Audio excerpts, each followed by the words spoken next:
I was discriminated against all my life because of my golden child sister. Finally, I got my sweet revenge on my wedding day. My golden child sister subjected me to discrimination throughout my life, and she even attempted to walk down the aisle at my wedding. Finally, I had my retribution. My parents always favored my sister, and it wasn't subtle. If she accused me of anything, they would believe her and punish me. But if I accused her, even with clear proof, they'd give her a reduced punishment while also scolding me. My birthday cake was always her favorite flavor, and my parents pretended they had no idea I disliked it. They always bought her more than me and drove us anywhere she wanted, even if it was meant to be about me. My sister grew up privileged, and she used me as a punching bag.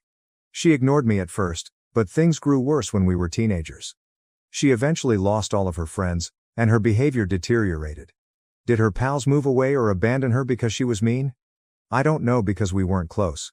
My parents brag about her accomplishments but never mention any problems, but they continually use my weaknesses as taunting ammunition. I just knew she didn't have any friends since we went to the same school, and I saw she wasn't among people anymore. Meanwhile, I was rather popular. My sister noticed this and instantly transformed me from an occasional punching bag to someone she had to continuously take down. She began accusing me and my pals of further stuff. My parents stopped allowing me to hang out with anyone, using excuses like, "They're not good people according to your sister," or "Why are you trying to leave us? Why can't you be more like your sister and enjoy family time?" My extended family saved me from complete seclusion. Most of them resided in the same town, and despite our age disparities, I got along well with my cousins. They asked me to something, I can't remember what, and I regrettably replied that I wasn't allowed to go anywhere. When asked why, my child self frankly stated that I was not permitted to have friends because my sister did not have any. This came back to the adults, who later tore my parents apart. I was punished for lying and grounded for a month, but they eventually granted me some leeway, so it was worthwhile. My sister has changed schools. I believe the embarrassment of our extended family knowing her socio-economic standing was too much for her, so she demanded a switch, which my parents instantly agreed to. Even though it cost them more because the school was farther away, she found friends at the new one. However, she never returned to generally ignoring me. She never let me go because she felt powerful enough to tamper with me and was unhappy that I told her family she had no friends. My life remained unpleasant. Her friends would come over and bully me, which my parents referred to as light teasing. I never had friends over since my parents were terrible hosts, and my sister would accuse them of stealing, which my parents believed. I did, however, develop close to my cousins, as my parents would never treat family that way. Then I found my first boyfriend. I did not want to bring him home, but my parents insisted. We were separated at one time, and he came to locate me and told me that my sister was flirting with him. She approached in skimpy clothing, fluttering her eyelids, and began telling him how horrible I was and how fantastic she was. He was irritated and ran off to locate me. Of course, my sister gave my parents a different story. My boyfriend tried to flirt with her, but she understandably declined because she couldn't do that to me. Guess who my parents believed? My guy wasn't ideal, but I quickly believed him for a bad reason. Remember, I was a teen who received unfair treatment. I was bitter and irritable, and I disliked my sister just as much as she hated me. With that disclaimer out of the way, let us talk about appearance. I hadn't addressed them before because they weren't relevant. My parents were overweight and enjoyed expressing their love through food, such as offering more food or purchasing indulgences. My sister was also overweight, but I wasn't. I've always been a little slim because punishment generally involved no candies or food. Obviously, personality is more important than weight. But even then, my sister was unpleasant and spoiled. Even her wooing attempts were unsuccessful since she never learned to work for anything because she could demand and my parents would provide. Add to that the fact that she didn't appear like a sexy model, and my self-conscious teen self couldn't believe my boyfriend would want to cheat on me with her. Anyway, my parents forbid me from dating such a bad boy. I tried to keep going in secret, but it was difficult, and the relationship ended. I did find another lover, but my sister accused him of flirting with her when he declined her advances. Again, my parents trusted her. I tried to explain out how this happened again, but they concluded that I was incapable of making good decisions and continued to choose awful men. The relationship couldn't manage the Romeo-Juliet predicament and ended again. In high school, I was dubbed a slut because I enjoyed making out with males but refused to form relationships.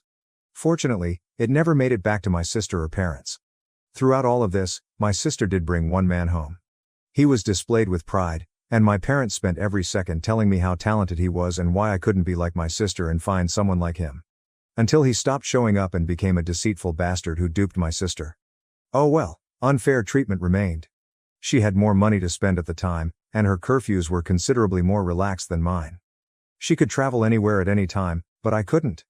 If I pointed it out, my parents would say it was because she was older, but when I got to that age, I still didn't get the same treatment she did, and when I pointed it out, they denied ever saying that or claimed it was because I couldn't be trusted like she was, citing my sister's accusations against my boyfriends and friends as proof of my poor judgment.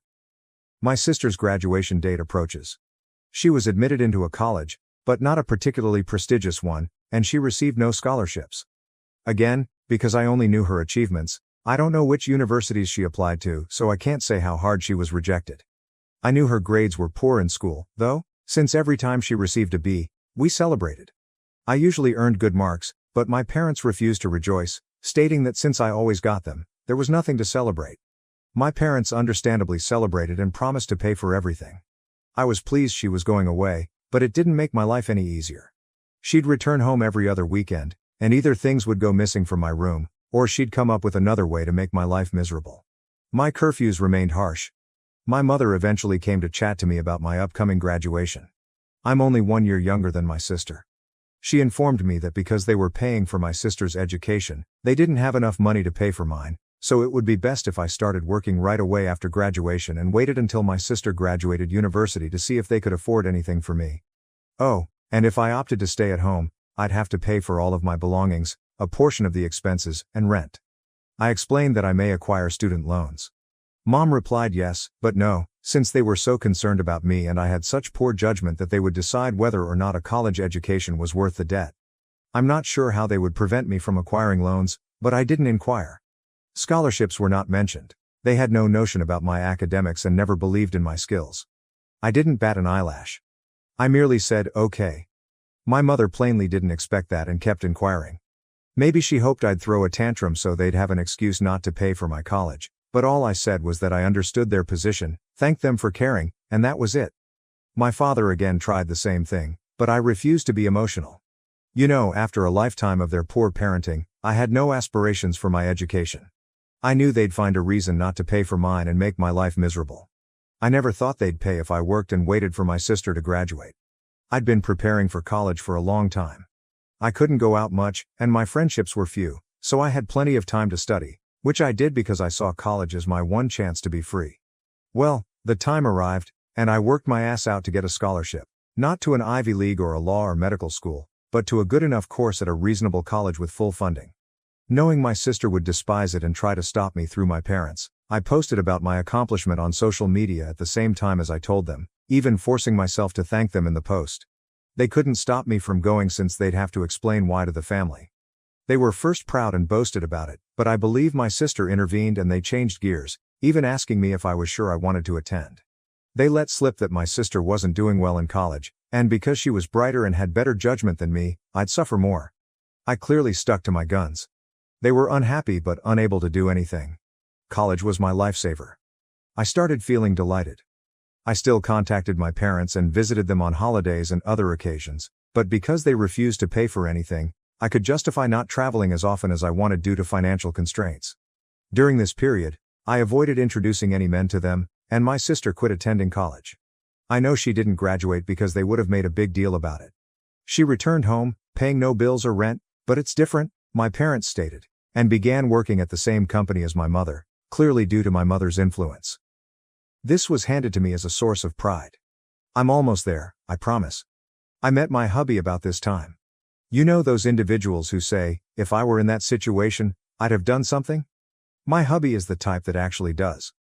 I'm the type of person that is meek and a doormat in any scenario and then can't sleep at night because I wish I had done something, thought of something clever to say, etc. I'm the type of person that can't stop crying when irritated. My hubby is the one who responds instantly. He enjoys drama and likes to resolve it. He's the type of person who, if he doesn't respond to a slight right away, you should be concerned because he won't forgive and forget. He'll do something worse in retaliation. He was the one who encouraged me to post here and on a nuclear revenge board, but we decided our actions were not nuclear. People were surprised that I got connected with him, but just because I couldn't act like him due to my upbringing didn't mean I didn't enjoy it.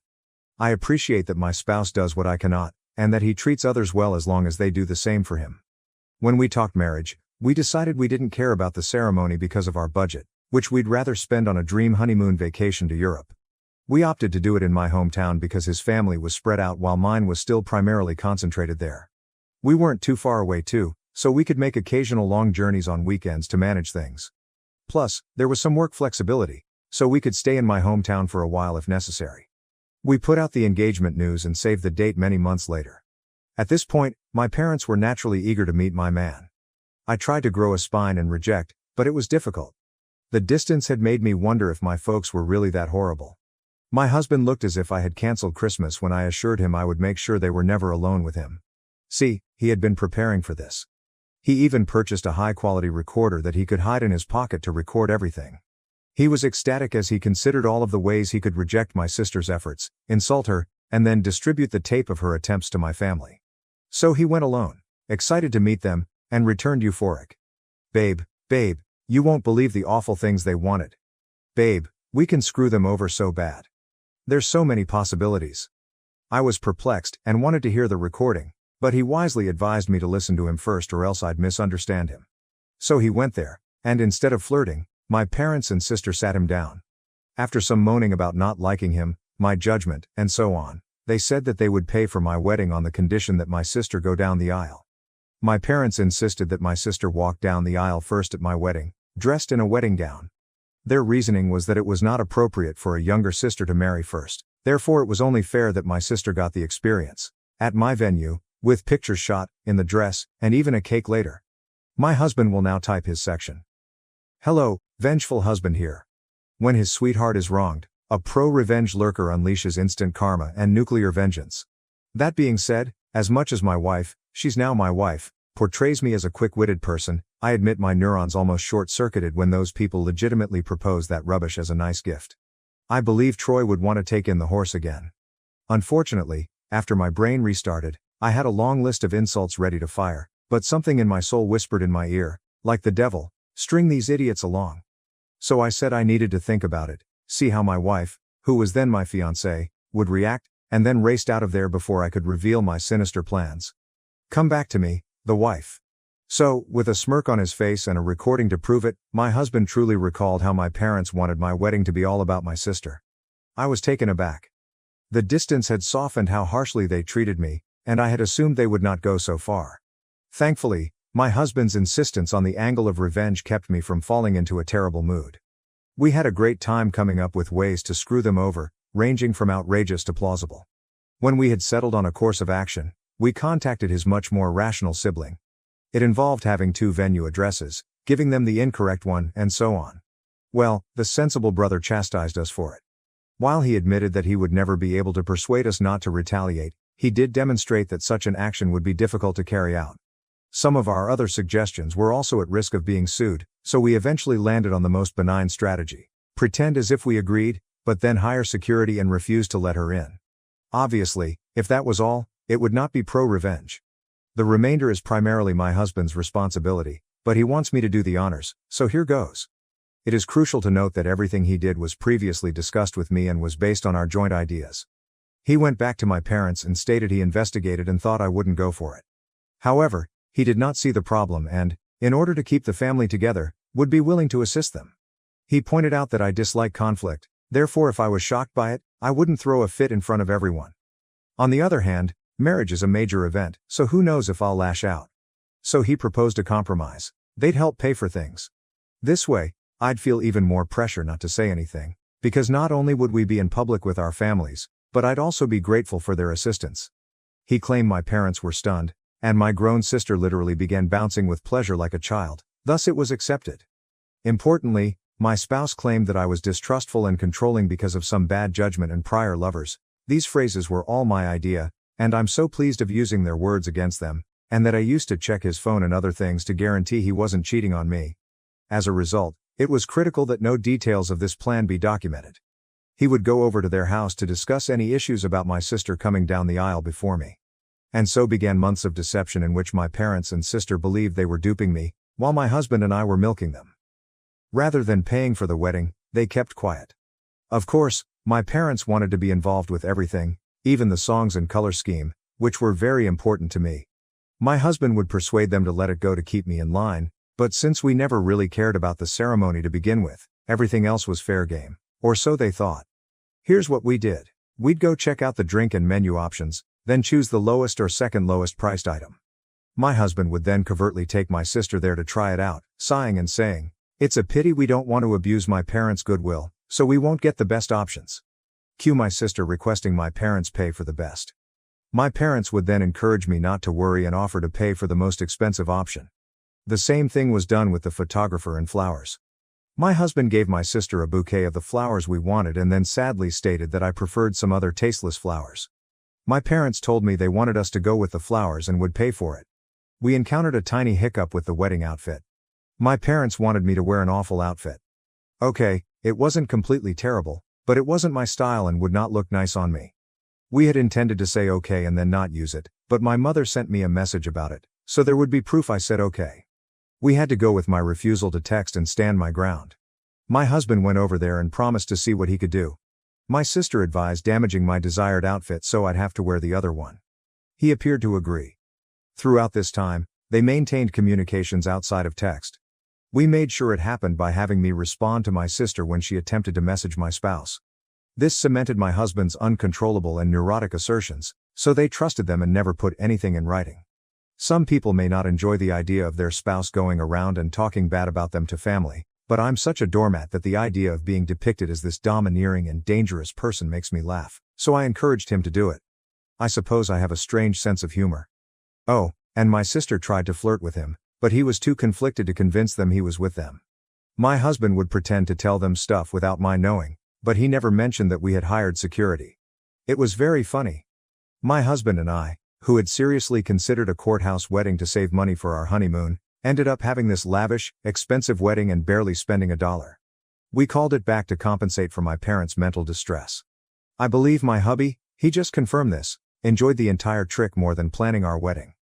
I didn't believe it was conceivable to see a person grinning at the prospect of squandering his entire Saturday on a road drive to talk wedding preparations with his in-laws, but here we are.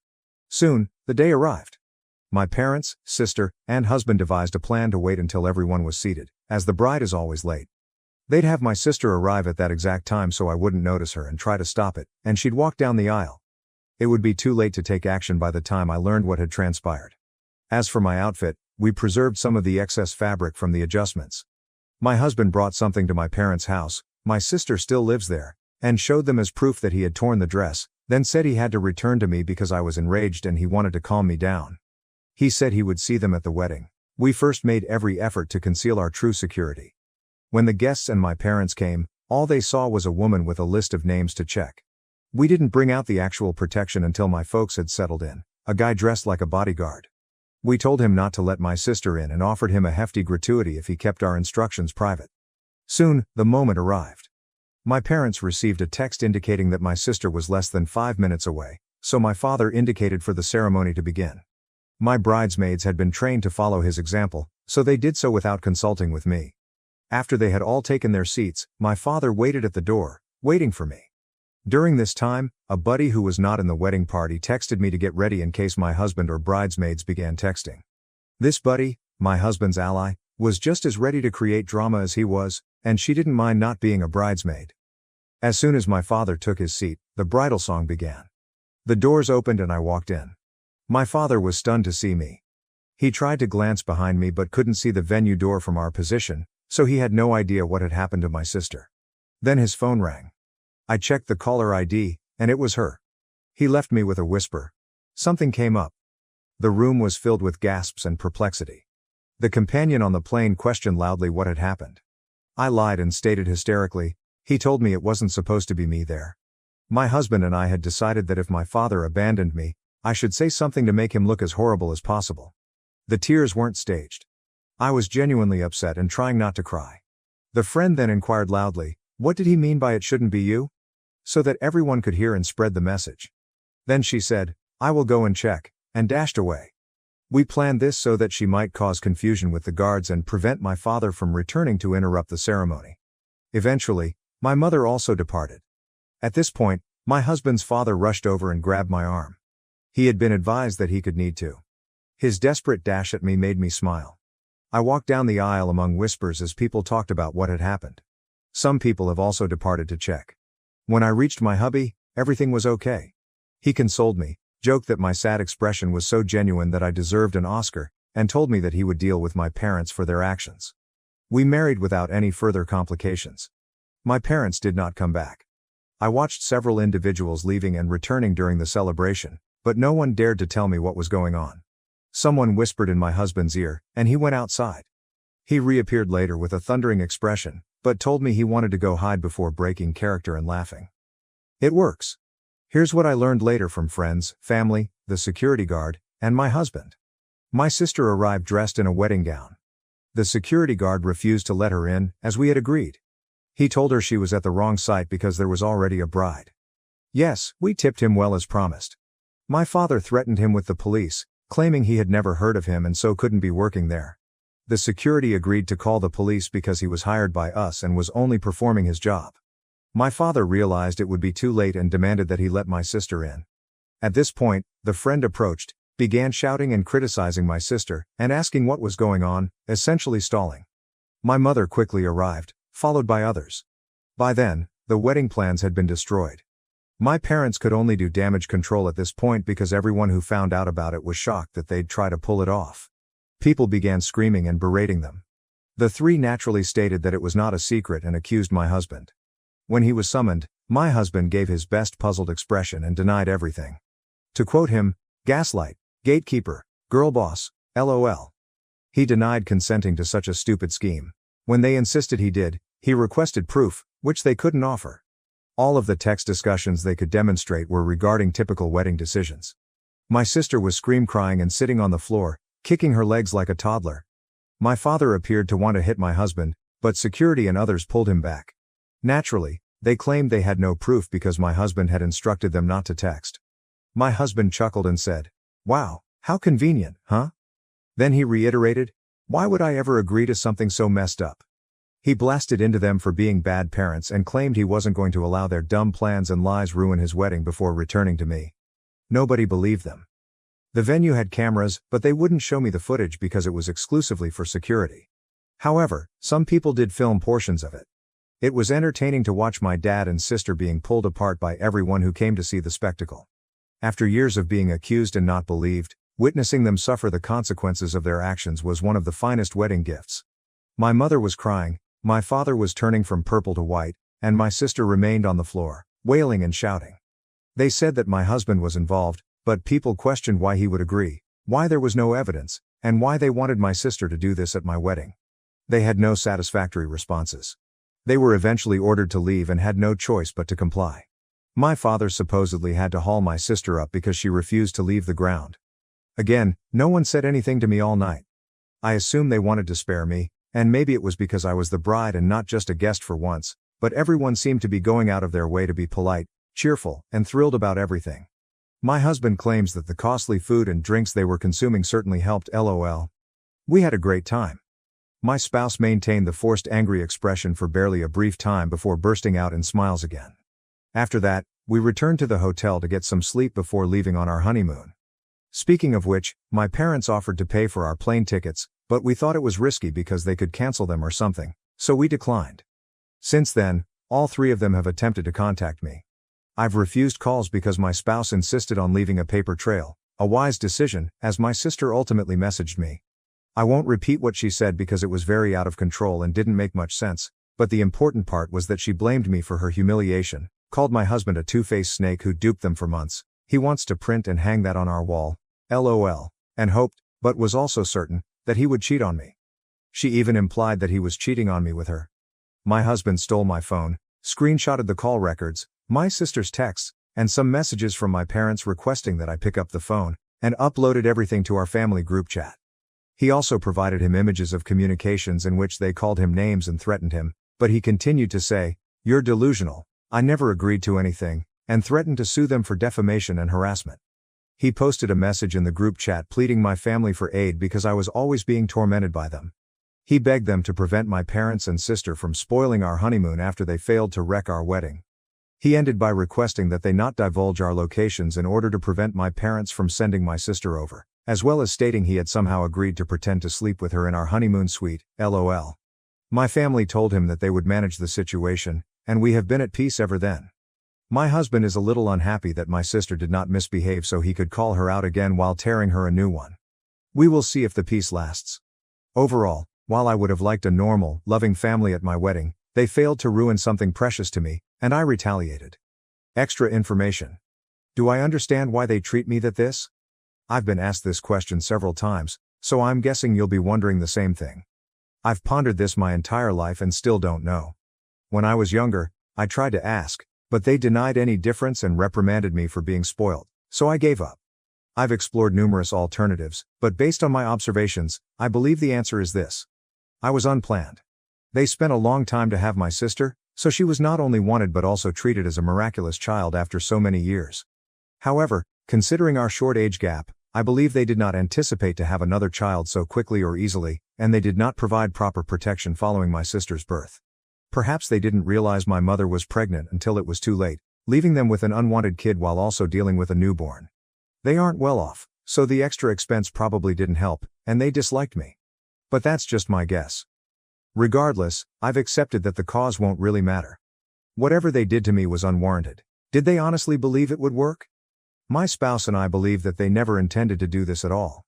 We believe my sister had a fit because I got married first, despite the fact that she barely gets dates, and they forced my husband to accept that absurd idea. They didn't want to pay for my wedding because they didn't think we'd accept or that it would look good for them to do so. By recommending it and being denied, they might appear to be the nice guys to my sister while providing an excuse not to pay me $1. But my husband eventually accepted it, and they couldn't go back without risking my sister turning on them. My ex-wife has been continuously harassing me. I'm overwhelmed and have even considered giving up custody of my kids just to make it all stop.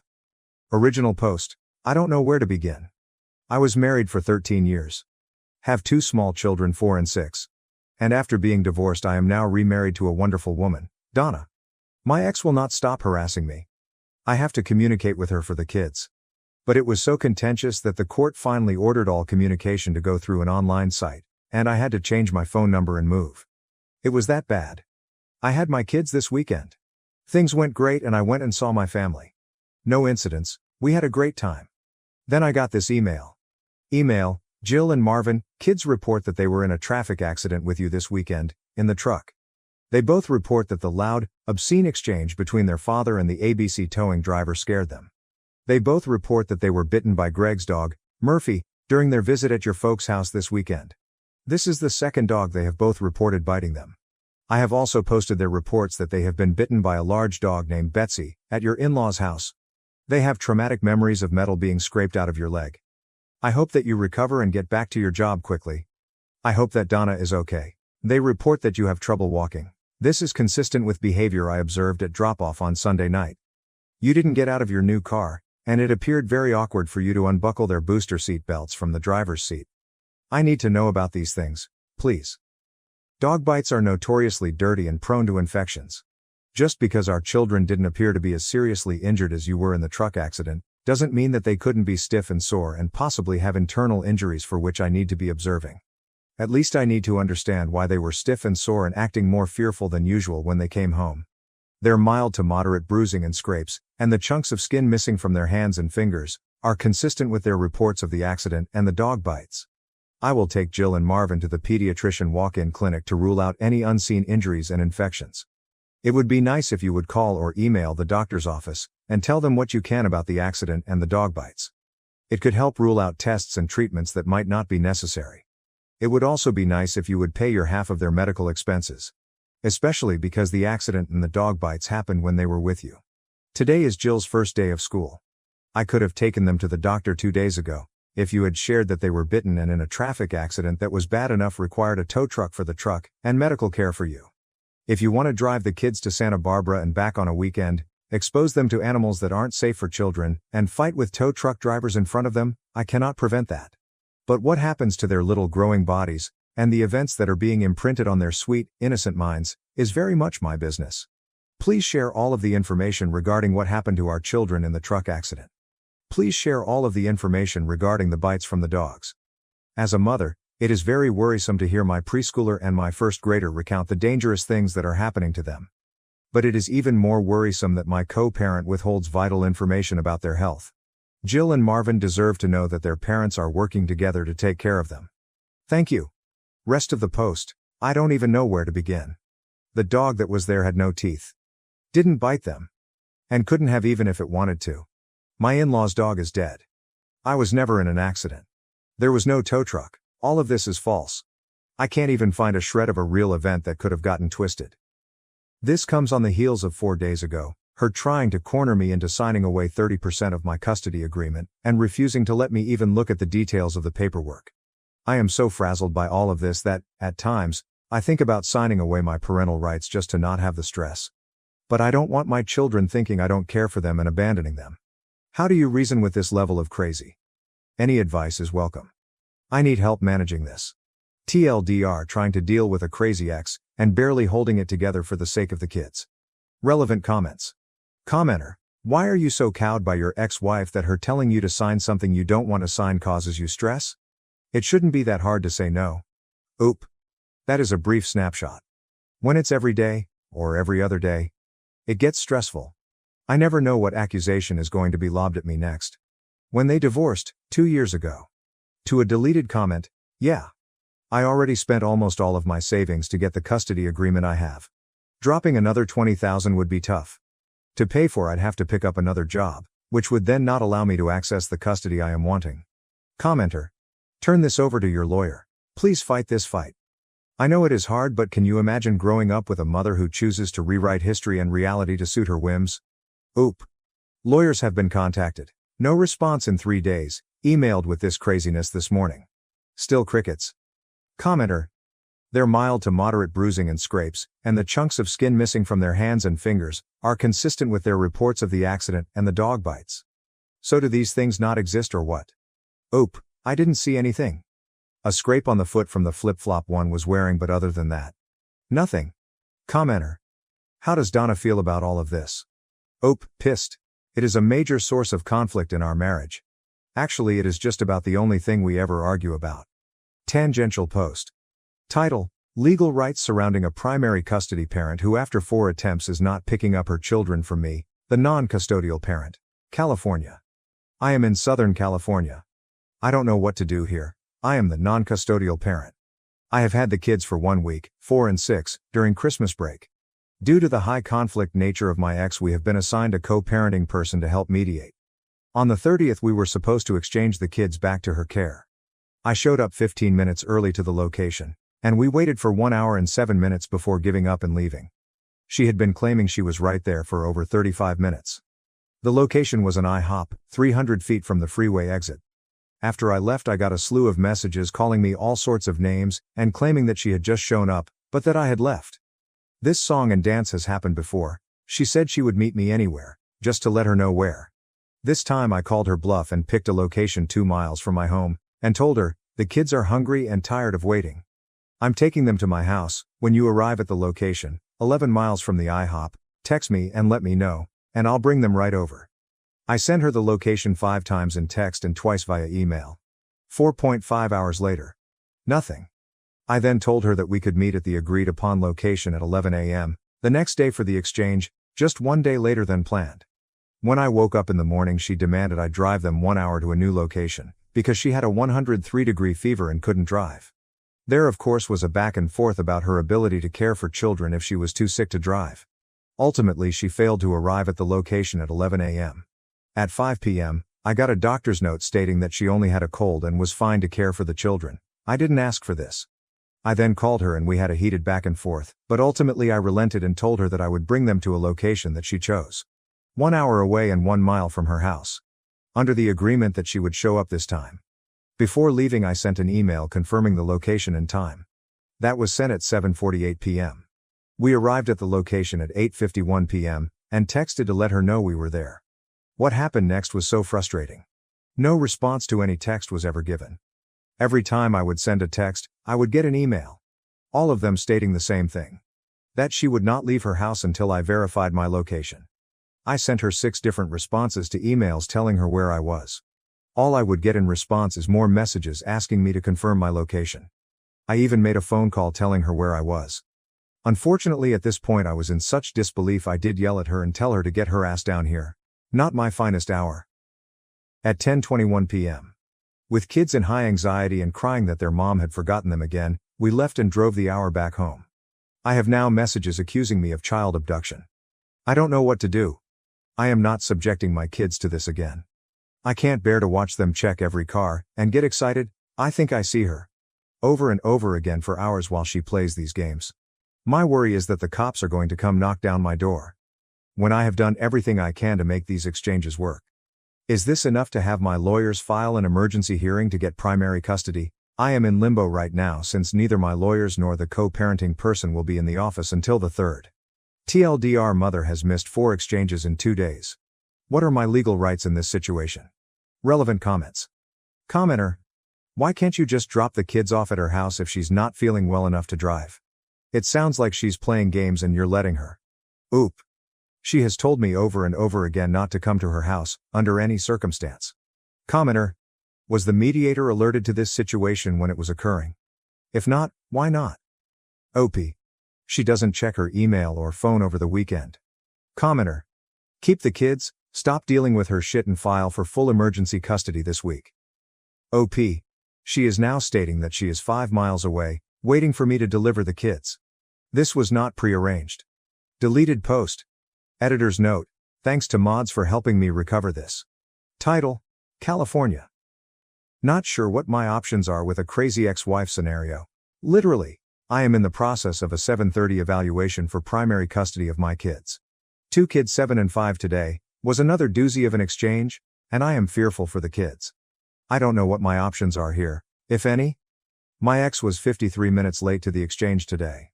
At 4:24 she sent me a text stating she was exiting the freeway that is 2 miles from the meeting spot arranged in co-parenting for today.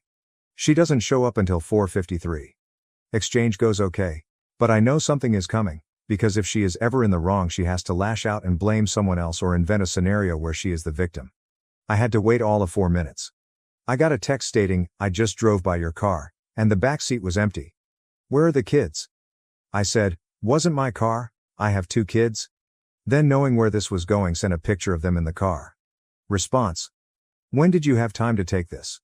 Because I had plenty of time to look at the stoplight. You were alone. It's okay if Donna, my current wife, has them. It's totally legal, just weird to hide it. I then called her.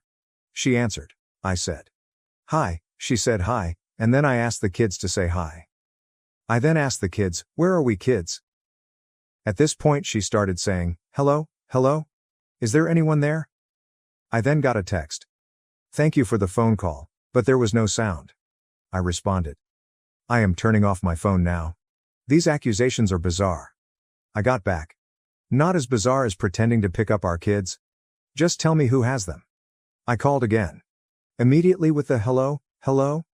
I knew for sure it was a game at this point. I just ended the call. She responded, you can't just keep ending conversations because you don't want to deal with the facts. If this turns into another 49-hour abduction like New Year's, I will definitely file a report. Read the last post on that incident here. This is next level insane. I am terrified for the kids. This is like raising to the level that she needs to be committed. Thoughts apart from just continuing with the psych eval I already have going? Relevant comment. OP. We went back to family court. Court ordered a psych evaluation. That process is about 6 months. We are 1 month into that. Deleted post 2. Okay, I want to give the timeline so people understand the full issue I am up against. Basically, my children were hidden from me for 55 hours during my parenting time. Their location and the whole situation. Well, I was lied to about the whole time. Been divorced 5 years. 30% custody exchange was to be on December 28th at 12 p.m. for my half of Christmas break. Timeline. December 26th, 4 p.m., get a picture of where they are spending Christmas, X and 2 kids 9 and 7, showing large snowfall and a message saying they are not sure when the snow plows will start. December 27th, 12 p.m.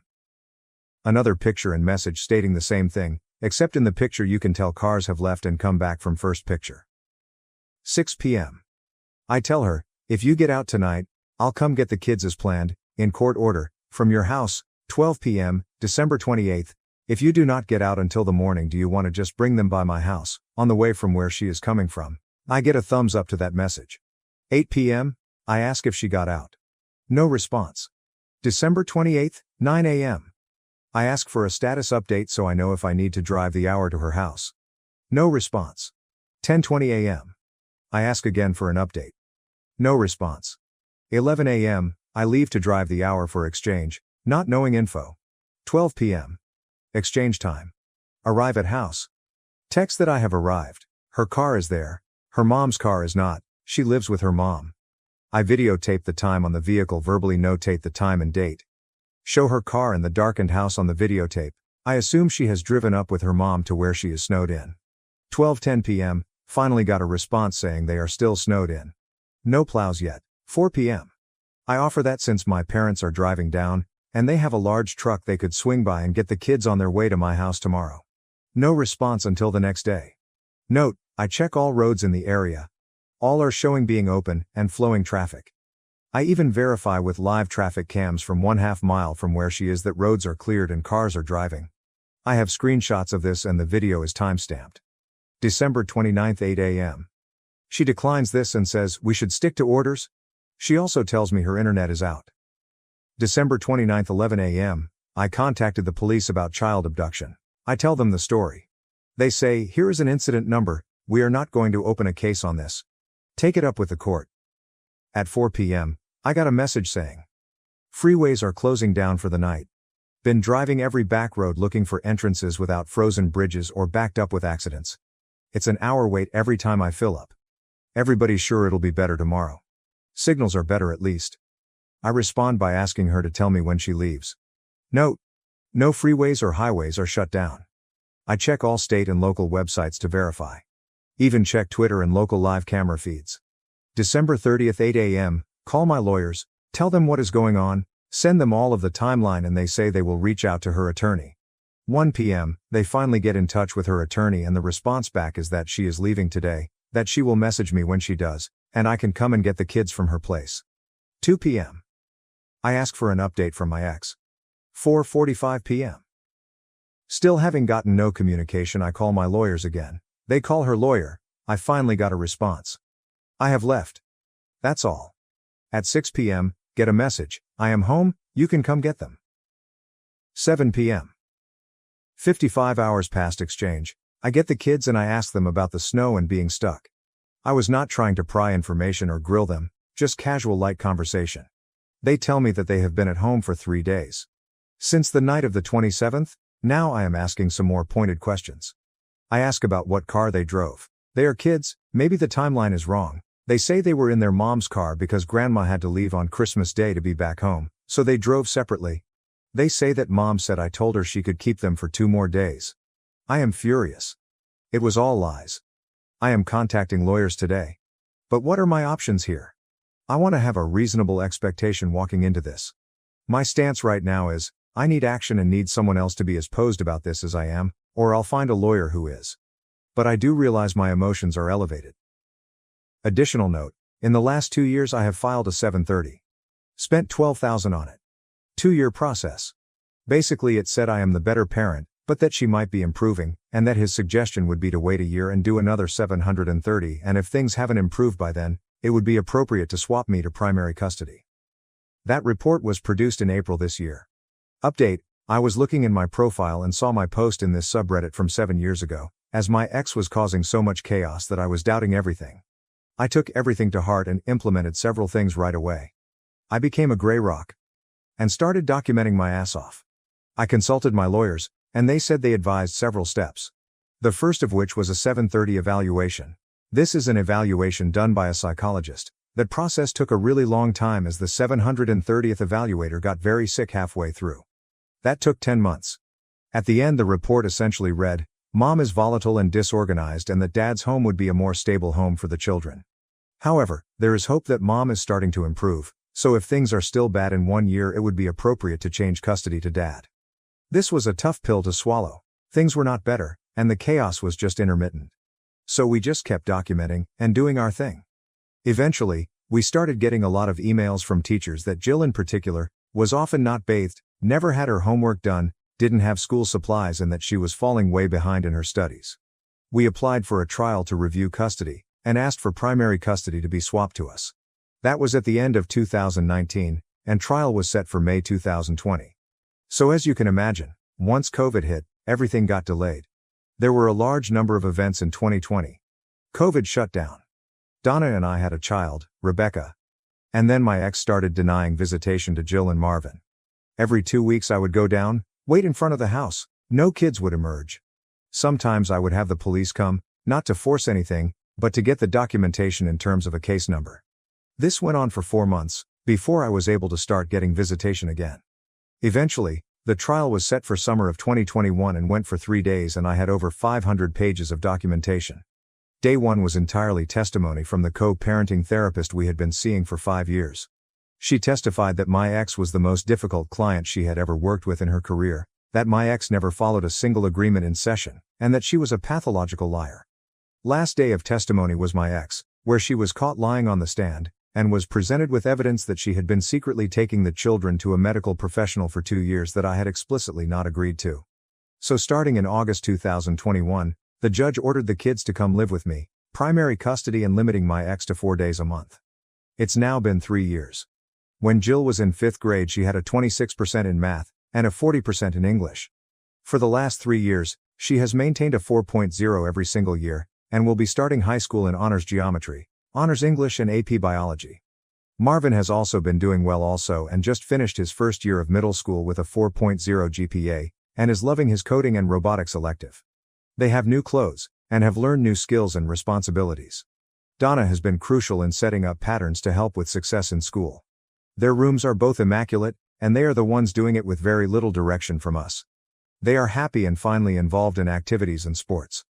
Our little Rebecca adores them both, and I will often find all 3 of them cuddled up together as one of the older 2 reads a book to her. Jill made the decision recently to stop going on visits to her mom. The chaos and drama started being directed at her. Along with lack of food, clothes that fit, etc. Marvin is still going for visits, and we are encouraging that as long as he is feeling safe there. All in all, things are going so well and the kids are doing incredible. There are hard moments still, but it has all been worth it, and we are able to shield them for the most part from any chaos their mom may want to start. If anyone is reading this, please send advice. Thank you. When you are in the thick of it, it is tough to not feel like it is impossible and you will never be able to overcome it. I needed the outside perspective. Too long. Didn't read. Update to a post about considering giving up custody of my kids, to fighting for them for years, eventually getting custody and turning all of our lives around for the better. Relevant comment. Commenter. Cheered when I heard both the kids got their grades up. You've set them on the right path, sir. Good work. Oop. Thanks. We knew they had the ability. It is amazing what can happen when kids have support with HW, and a routine to follow every day. Soon they start believing in themselves and then setting their own lofty goals. Jill has dreams of becoming an investigative journalist. Marvin would like to become a nuclear engineer. Thank you for watching. If you haven't subscribed yet, please do so and hit the notification bell to stay updated with more shocking real-life stories happening around you. My wife, 30 female, gained a lot of weight after giving birth, so I'm, 32 male, thinking about divorce. Alright, before I get called an asshole, let me explain. I love my wife, I think she's incredibly beautiful, and even more so after she gave birth to our son 3 years ago. The problem is that she put on a good amount of baby weight, obviously, and never lost it.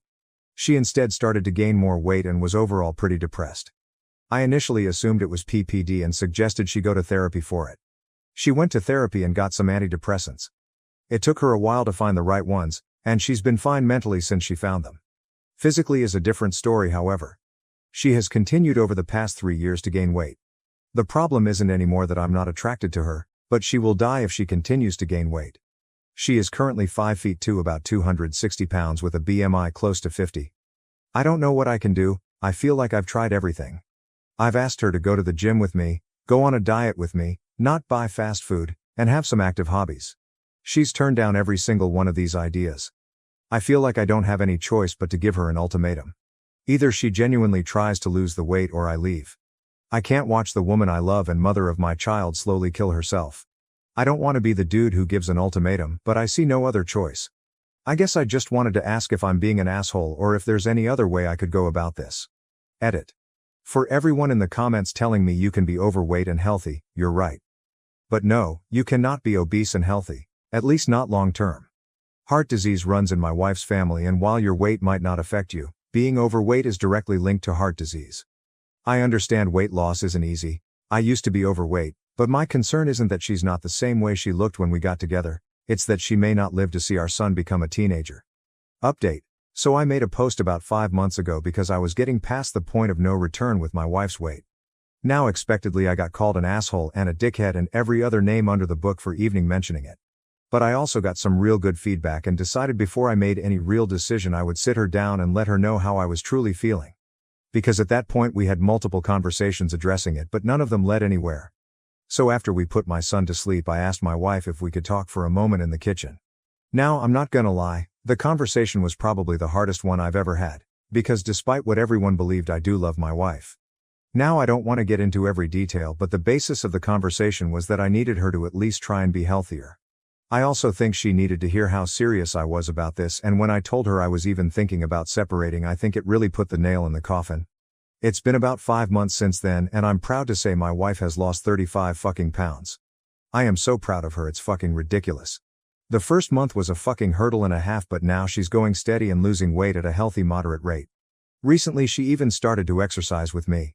In the morning I usually jog, but since her knees are somewhat shot 3 days a week we go walk a mile or two, together, and either talk or just listen to music together. I know it sounds corny to say, but she even seems happier and her confidence is coming back as well. Well, this was my little update and I wanted to finish it by thanking anyone who actually gave me advice on my first post. Reminder, I am not the original poster. I was uninvited from a planned vacation with my boyfriend and his best friend. She threatened to cancel if I did. Original post. My boyfriend wanted to go on a vacation this summer to his mom's friend's house in Hawaii with me and his 2 best friends, 25 male and 29 female. We had been planning on this all spring, and at some point, 25 male dropped out of the trip, leaving just the 3 of us. For context, my boyfriend and I have been going out since November, and it's been serious. We had, and still have, been talking about moving in together, and he has said, and I agree, that this is a long-term situation and that we are in it for good. In early June, once 25 male unexpectedly dropped out of the trip, 29 female called my boyfriend and told him that now that it was just the 3 of us, she didn't feel comfortable with me going on the trip, since she didn't know me that well and she didn't want to be a third wheel. She said that if I were to go, she wouldn't go on the trip. Without telling me that this was happening, they changed the plans and made it a trip just the 2 of them, and they changed the location to a beach in Costa Rica. I was trying to figure out when to ask for time off this summer and hadn't heard news about the plans, so I asked my boyfriend which week in August I should be setting aside for the Hawaii trip. He let me know that, actually, he had talked to his friend and that she didn't want to go if I were going, so he was going to go alone with her to Costa Rica. He said that we could go another week later, maybe to Mexico City or something. I was upset, and tried to talk with him about how the situation made me feel, especially since this wasn't a case of a separate trip being set up ahead of time. This was a case of me being invited and then uninvited from a week-long tropical vacation with a girlfriend of his who I had never met before. We eventually decided to do a trip together to Copenhagen, which we have both wanted to visit, as some sort of compensation. I also asked to meet her, so that I could feel more comfortable with the trip. We spent the 4th of July going to see her and her boyfriend in the city where they live, and although it was nice to put a face to a name, it was ultimately a very cold trip and she was not at all welcoming to me. My boyfriend remarked on how unfriendly she was. To both of us, he thought. And said that he was surprised that she didn't act warmly to me. I went out of my way to try to get to know her and her boyfriend. I'm very outgoing and friendly and usually this would be easy. But it didn't really click, even after several days. They were somewhat cold to each other as well. They bickered a little bit about their future and his own 3-week trip without her that was scheduled for the same time as their trip. This had been scheduled before ours had.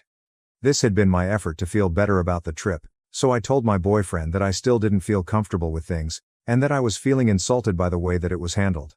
I had tried to make things smooth between all of us, and I asked him to please come up with something that could help me feel better about the trip. On a visit to his family, they asked about the trip and they were all shocked that he would have arranged it this way, and let me know that they would have been furious if they were in my position, which triggered a fight in which I asked him to please help come up with a strategy to make me feel better and more secure about them going together without me. He said that he would never do this kind of thing again, which feels like not much to offer, since this is kind of a once-in-a-lifetime trip to begin with. He kind of offered to not go on the trip, but he had already paid for the tickets and made arrangements, and I didn't want to stop their trip and be resented by both him and his best friend. He asked me to give him ideas of how to make me feel better and wanted me to just tell him what to do installed until it was finally the day of the trip. He bought me a bag of peanut butter cups and I drove the two of them to the airport. I feel so disregarded and disrespected in this situation. I want to break up with him, but I don't want to burn up something that has otherwise been really good. Too long, didn't read. I, 28 female, was uninvited from a vacation with my boyfriend, 29 male, and his best friend, 29 female, and I can't get over it. I want advice on how to talk with him about this. Update 1. I was really upset the day I dropped him off and he was texting me but I wasn't responding. I wasn't sure what I wanted to do, but I didn't want to do anything at all in the state I was in. I waited until the next day, and then I sent him a thought-out text letting him know that I didn't feel safe or loved in the way the trip was handled and that I would be dropping his things off at his place and leaving his keys with the neighbor. He called but didn't leave any messages, and then he messaged me that he didn't understand. The rest of the week, he called and messaged me, but I couldn't bring myself to pick up or text back. On Thursday, I think that he realized that I was serious, and he asked me some questions about logistical things. I told him which neighbor his key was with, etc. When he got back and saw all his things at his place, he got pretty frantic and called and left me a long message. I was working all day, but also I still didn't want to respond. He asked me to explain because he didn't understand what was going on. The next day, I sent another text making it clear that it was over, and he got upset and sent me a bunch of texts in a row about how he didn't understand why I was throwing away everything that we built.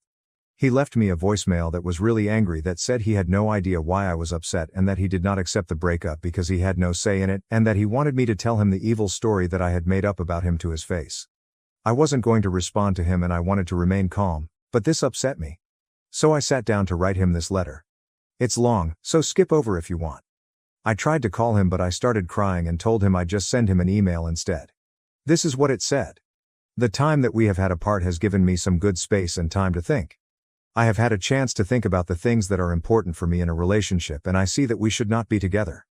I am sorry that I have been asking for you to change things about your life that you shouldn't have to change at my or anyone's behest. From the very start, this trip was made in an insanely disrespectful way in which it started out from you being given an ultimatum by your female best friend who I had never met that either she goes or I go on this trip, and you picked her. You didn't offer to have her meet me. Theoretically I was your long-term partner, so this would have made a lot of sense. You didn't encourage her to find someone else to come, and you didn't consult me at all. That's enough for most people to have a deal breaker, right there. However, I stayed. This is a person who you have a history with that is not entirely clear to me. Here is what I understand. Some bad rumors got started about the two of you in which you spent an entire night out with her on an acid trip while you were dating someone else. Nothing happened. The other thing I understand is that you were interested in her romantically at some, theoretically other point, and that she started dating her boyfriend and that closed the door on things for you.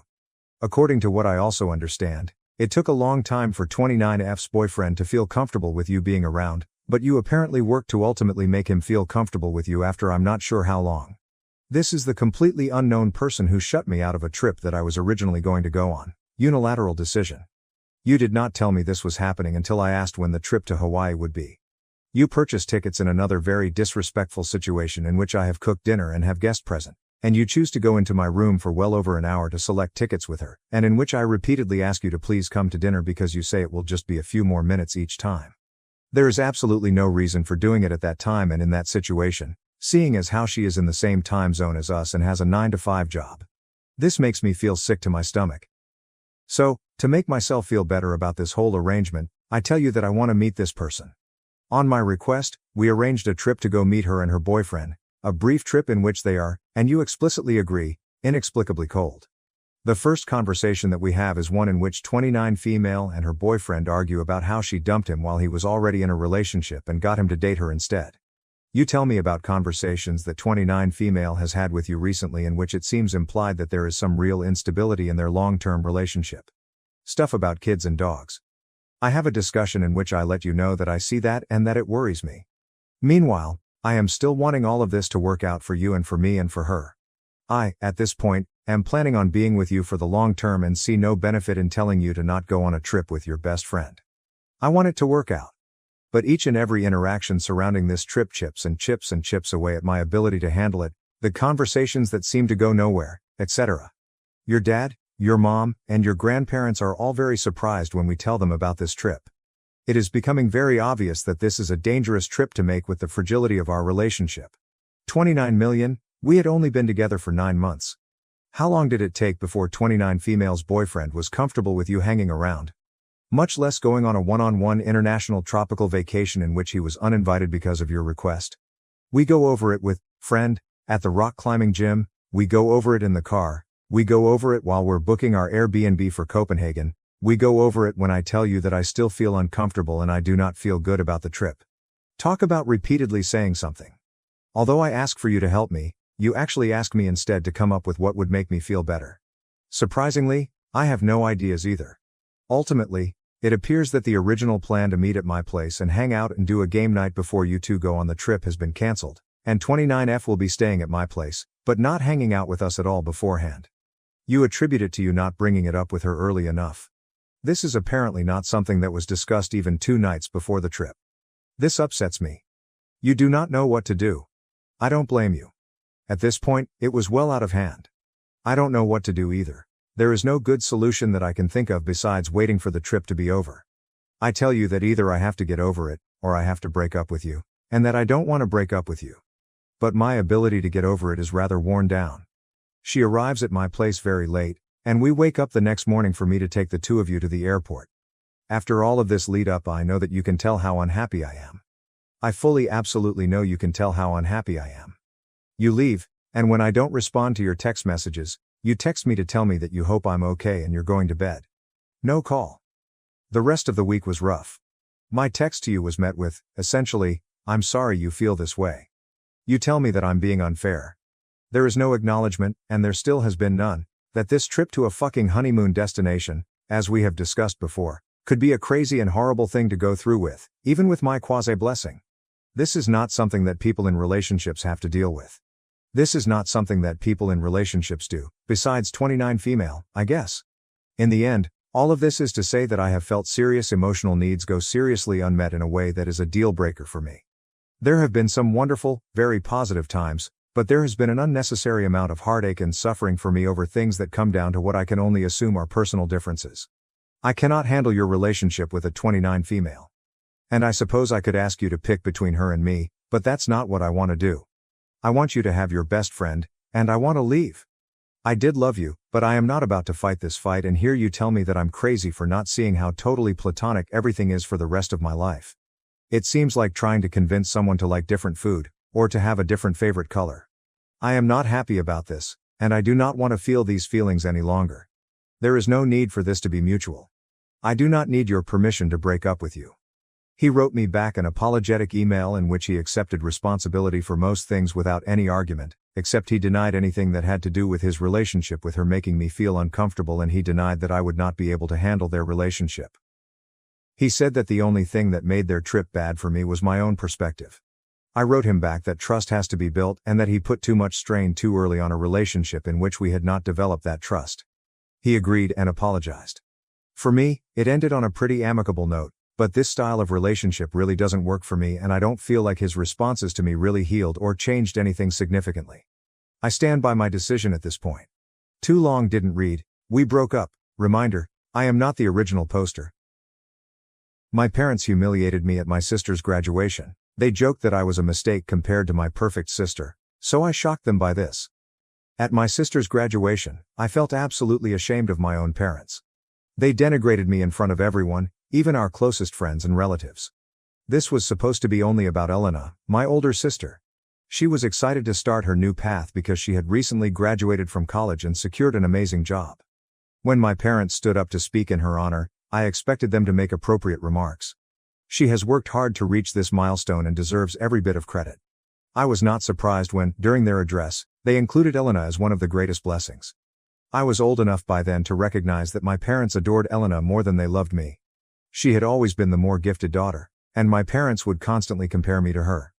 Then my parents began to joke in their speech about how they should have stopped having children after Elena. They argued that second-borns are usually useless. They said that if they only had Elena in their lives, they could have spent more time and effort on her instead of me. Hearing them say such awful things openly and casually while I was sitting right there stunned me. I searched the room, hoping that someone, anybody, would notice how disturbing their statements were, but all I saw were the faces of my relatives laughing along, as if this horrible simile were simply light entertainment. Though my parents had often made me feel inferior and useless, this was the first time they had done it openly, leaving no room for me to hide from the fact. In their opinion, I simply lacked in comparison to their beautiful daughter Elena. This was not an isolated incident or moment of poor judgment. It reinforced what I had long suspected. I was considered a distant afterglow, whereas my older sister would always be the daughter they adored. Growing up as the second child, I became accustomed to our household's implied preference. It constantly crept into their speech, conduct, and routines. My parents frequently forgot to wish me a happy birthday, and on more than one occasion, they were on business travels, leaving me alone. They would never miss Elena's moment. Every year, without fail, both of my parents would be there, planning a spectacular event and ensuring Mom felt honored.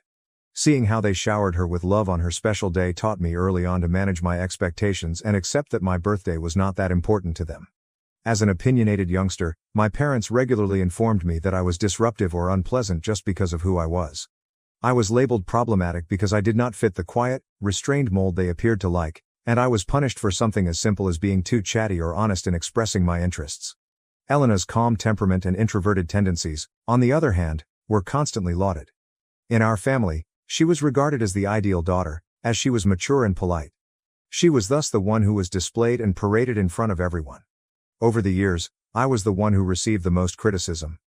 I tried for a while to suit the picture my parents seemed to want. I put in the effort, believing that if I acted better, accomplished more, or followed their plan, they would eventually see me differently. But as I grew older, it became clear that I couldn't simply shape myself into Elena's clone. We were two separate people. I tried so hard, but I couldn't be her. I eventually gave up and attempted to adjust to their constant adulation of her. The way they would brag about her accomplishments to anybody who would listen while dismissing everything I had ever done still hurt terribly. All of those occurrences, as devastating as they were, had at least remained within our household. I was amazed at how casually they exposed everything at the graduation ceremony. All of those incidents, as traumatic as they were, had at least remained within the family. I was astonished by how casually my parents disgraced me during their speech at Elena's graduation. My parents had never embarrassed me in front of others, so they had never shown the rest of the extended family how little respect they had for me. What hurt me even more was that no one in my entire family showed displeasure or told my parents how inappropriate this was. Nobody even glanced sympathetically at me after my parents cracked those jokes at my expense. My parents continued to laud Elena, and their tones conveyed a sense of pride that I had never seen directed at me. Then they brazenly announced that they had bought her a graduation present, a brand new automobile, which she had always wanted to buy. With everyone's attention on Elena, who hugged my parents with love and gratitude, the room erupted in applause, laughter, and clapping. The three of them were really content. I felt like an outsider in my own family. The funny thing is that I've never been envious of Elena. We'd always gotten along well enough, and I believe she deserved whatever good fortune came along. But that speech broke me. The truth is that after that awful speech, I addressed my parents. For years, I had silently endured their favoritism, scorn, and unpleasant words. I took it all in and convinced myself that if I just tried to be strong and calm instead of irritated, things would get better. But that evening, after the speech and their joke in front of everyone, I had reached a breaking point. I was tired of taking everything in and pretending that their comments didn't sting anymore. I thus resolved that I could no longer remain silent. I mustered the courage to speak up, hoping that my parents would see how deeply their acts had hurt me. I wanted them to at least show that they cared enough to listen to me. I wanted them to recognize the misery they had caused over the years and accept the embarrassment I felt at the moment. If I told them how I felt, I figured they'd regret what they said, or at least feel awful about making me appear so little. When I eventually confronted them, I received a cold, scornful response. They paid little attention to my words. Rather than offering sorrow or an apology, they told me I was exaggerating, as if years of being ignored and denigrated could be so easily dismissed. They acted as if I had no right to be furious with them, or as if my feelings did not matter. My father went so far as to remark that he had nothing to be proud of when it came to me, and that I should not hold it against them if they were disappointed with who I was. I recall how casually he stated it, as if my presence did not matter to him. My mother, on the other hand, told me to stop overreacting and pointed out that I was being overly needy by being upset over something so insignificant. It felt as if my parents were saying I hadn't earned the basic respect of being their child because I hadn't done enough, that I was somehow less deserving of their pride or care than Elena simply because I wasn't her. The matter even resurfaced to Elena, who defended my parents and obviously demanded that I be less harsh with them. She said something that truly hit home and I'll never forget. I shouldn't have been so outraged by their graduation speech because it was merely a harmless jest. Elena assured me that if I had studied and worked hard like she did, I could make them proud as well. Among all the words, those that struck the most deeply. It was dreadful to learn I hadn't worked hard enough to earn their respect. She made it sound so simple, as if all the years of effort I had put in were invisible to her, as if my difficulties and attempts to get a job had no bearing. As the older sister, I expected her to protect me in some way, but she didn't. That seemed like betrayal coming from her. Looking back, that conversation turned things around. I realized then that I had left my family behind. Done trying to win their approval, done clarifying for them, and done hoping for something that would never come, love or affirmation. I put all of my work into making something for myself. Starting that day, I immersed myself in my studies, focusing on the things I could influence and create my destiny. 2 years later, all of my hard work paid off when I was accepted on a full scholarship to my dream institution. This was a personal accomplishment for me. This was entirely my own accomplishment, the result of my dedication, determination, and refusal to let my family's neglect define me. After achieving that goal, it appeared, for the first time, that I had done something quite personal. When I gave my parents the news, they were almost as astonished as if they had never expected me to attend college in the first place, never alone on a scholarship. Elena scrutinized my admission letter twice, as if she didn't believe I was capable of doing things on my own. Clearly, they had all underestimated me, and watching their surprise made me slightly thrilled. I simply shook my head at her remark, but my mother then turned my mood sour by saying that it was a good thing I had received a full scholarship because they hadn't set aside any college funds for me anyhow. My parents had no issue paying Elena's tuition, despite their lack of foresight in saving for me. When it was time to move out, I simply packed my belongings and left the house for my college apartment. That day, I made a determined decision to cut off all contact with Elena and my parents. I felt no need to explain my intentions. They had consistently demonstrated, after all, that my feelings, opinions, and values had little influence on them. Why should I exhaust myself trying to explain something they had shown unable to acknowledge? Since they hadn't even provided an apology that might restore the years of neglect and agony they had caused me, I recognized that arguing with them was pointless. My family contacted me frequently over the next few weeks and months, sending emails and messages in the vague hope that they had reconsidered their actions and had reached out to make amends. I initially felt compelled to open them. However, each message served as a sour reminder of who they were. Their communications were filled with attempts to mislead me into believing I was the one acting erratically. Instead of accepting responsibility for the years of mental pain they had caused, they believed I had overreacted, dismissing my decision to end relationships as immature and impulsive. Their statements consistently returned to the underlying truth. I was the one dissolving the family, so I was wrong to cut them off. I never bothered to respond to any of them. So far, my college experience has been quite positive. I've been able to devote my full attention to my studies, hobbies, and, most importantly, connections with people who love and see me for who I am. Working part-time at a neighboring diner has helped me save for the future. Meeting new people in the diner and talking about their life is interesting. I've cut off contact with my family and immersed myself in my studies, social life, and everything my new surroundings have to offer. By filling my days with important events, I haven't missed them or wondered about how they are doing once. Yesterday, I received an unexpected email from my parents. I found it shocking. They stopped writing to me long ago because I had never answered any of their previous communications. My parents encouraged me in this email to contact them soon away since they had some bad news to tell me. Still, I felt my chest tighten. Despite everything, years of hurt and rejection could not erase the constant feeling that something terrible had occurred. My heart started racing, and all I could think about was the possibility that a family member had been seriously ill or, worse, perished. Despite my resolution to keep them at a distance, fear crept in, my heart hammering as I braced myself for whatever news they were about to bring. I grabbed my phone, unblocked them, and called them immediately back. Elena, who was going through a difficult personal situation, was troubled by the news my parents wanted to share with me. They stated that she had been dealing with drug addiction, which had severely impacted her life. They said that her addiction had gotten so bad that she had lost her job, spent her savings, and was now left with no resources or options. I had no idea Elena was going through anything like this, so the news completely surprised me. She has always been my dependable, high-achieving sibling. However, that same sister became addicted to drugs. I found it tough to believe. Elena's addiction was so unbelievable in my parents' eyes that it shattered their perception of her. Their incredulity, desperation, and, most importantly, their tremendous concern about how this would affect their reputation if others found out shocked me. They hoped I'd have some answers for them as they described everything. Elena had always appeared to be grounded and responsible, so it was startling that she, of all people, had fallen victim to something as dangerous as heroin addiction. My father then asked me, in a mistrustful tone, "You didn't introduce her to drugs back then, did you?" The ramifications surprised me. Not only was the idea completely absurd, but it was also very disgusting to think they may assume I had anything to do with Elena's troubles, much alone anything as serious as introducing her to drugs. How could I bring drugs to my older sister? I mean, I never do drugs myself. Furthermore, I hadn't spoken with Elena or the rest of my family in years due to their mistreatment of me. Having been removed from their life, I had focused on carving my own path away from their toxicity. In the face of their immaculate image of Elena breaking, they were quick to point fingers at someone else, and I was clearly the easiest target. I advised them to speak with Elena before making any assumptions, and I told them that they were unwise to even suspect me. Throughout our conversation, I noticed that my parents were more concerned with the shame that would befall the family if Elena's admissions were public, rather than expressing concern for her. My mother appeared fascinated with her immaculate daughter's clandestine actions.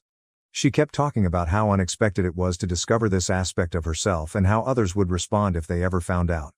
Elena and Dad were overwhelmed and unprepared to deal with the situation, so my mother begged me to return home so I could assist them in caring for Elena. My mother implored me, "I mean, what do we even do? I feel so ashamed of her, so maybe you can talk to her for us," as if this were a legitimate demand to make after years of not communicating. "I can't help Elena. She needs professional help," I stated bluntly. I emphasized that if they truly cared about her well-being and wanted to help her recover, the finest and most compassionate thing they could do was to admit her to a treatment facility where trained specialists could assist her. But my father immediately rejected the idea of sending her to rehab, nearly trembling at the thought of their family's good name being tarnished by her admission to a treatment center. He was obsessed with the possibility of their reputation being harmed by sending her to such a location. He claimed it would only assist to damage their reputation. The thought of people knowing that their only accomplished daughter had a sickness as serious as heroin addiction horrified him. My father chided me for even considering this option, as if openly admitting her addiction was more shameful, and as if constant surveillance would magically fix the problem. Dad insisted that I return home, and that the three of us work together to care for Elena, putting her under constant observation to prevent a relapse. He kept saying how much they wanted Elena to feel better and get back to her normal life as soon as possible. Their perspective was that everything would return to normal as long as no one else knew. They wanted me to take part in a charade, pretending everything was okay while keeping her issues hidden from everyone else. I got outraged and incredulous as I listened. Why were my parents so concerned with what others thought about them and their reputation? Here was an opportunity for my parents to truly stand up, to demonstrate that they could prioritize their daughter's needs over appearances and transform her life. My sister was plainly suffering from something serious, yet they still struggled to do the proper thing. These people had not altered all that much, obviously.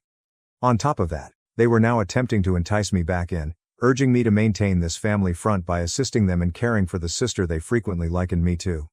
I claimed I needed some time to think about things. I can't just walk away. After all, I have classes and a job to consider.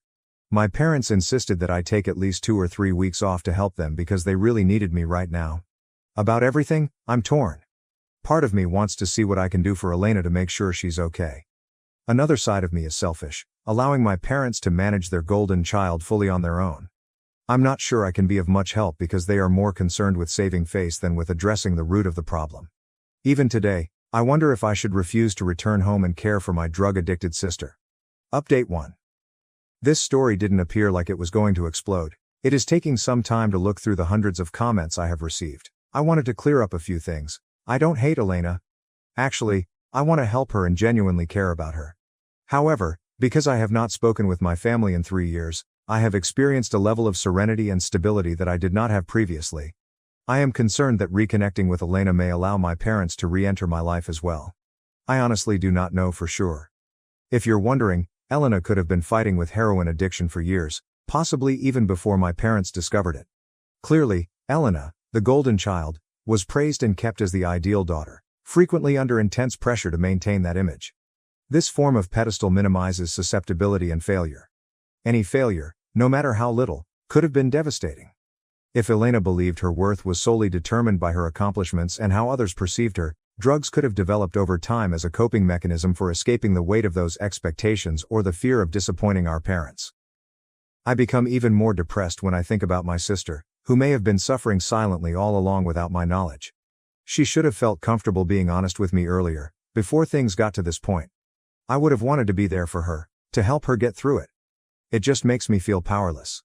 If only I had known about this significant part of her life and could have helped her. My parents expected the best of me and my sister from an early age because they are both high achievers. Personally, I need some time to analyze everything. I will notify you if anything further develops. Update 2.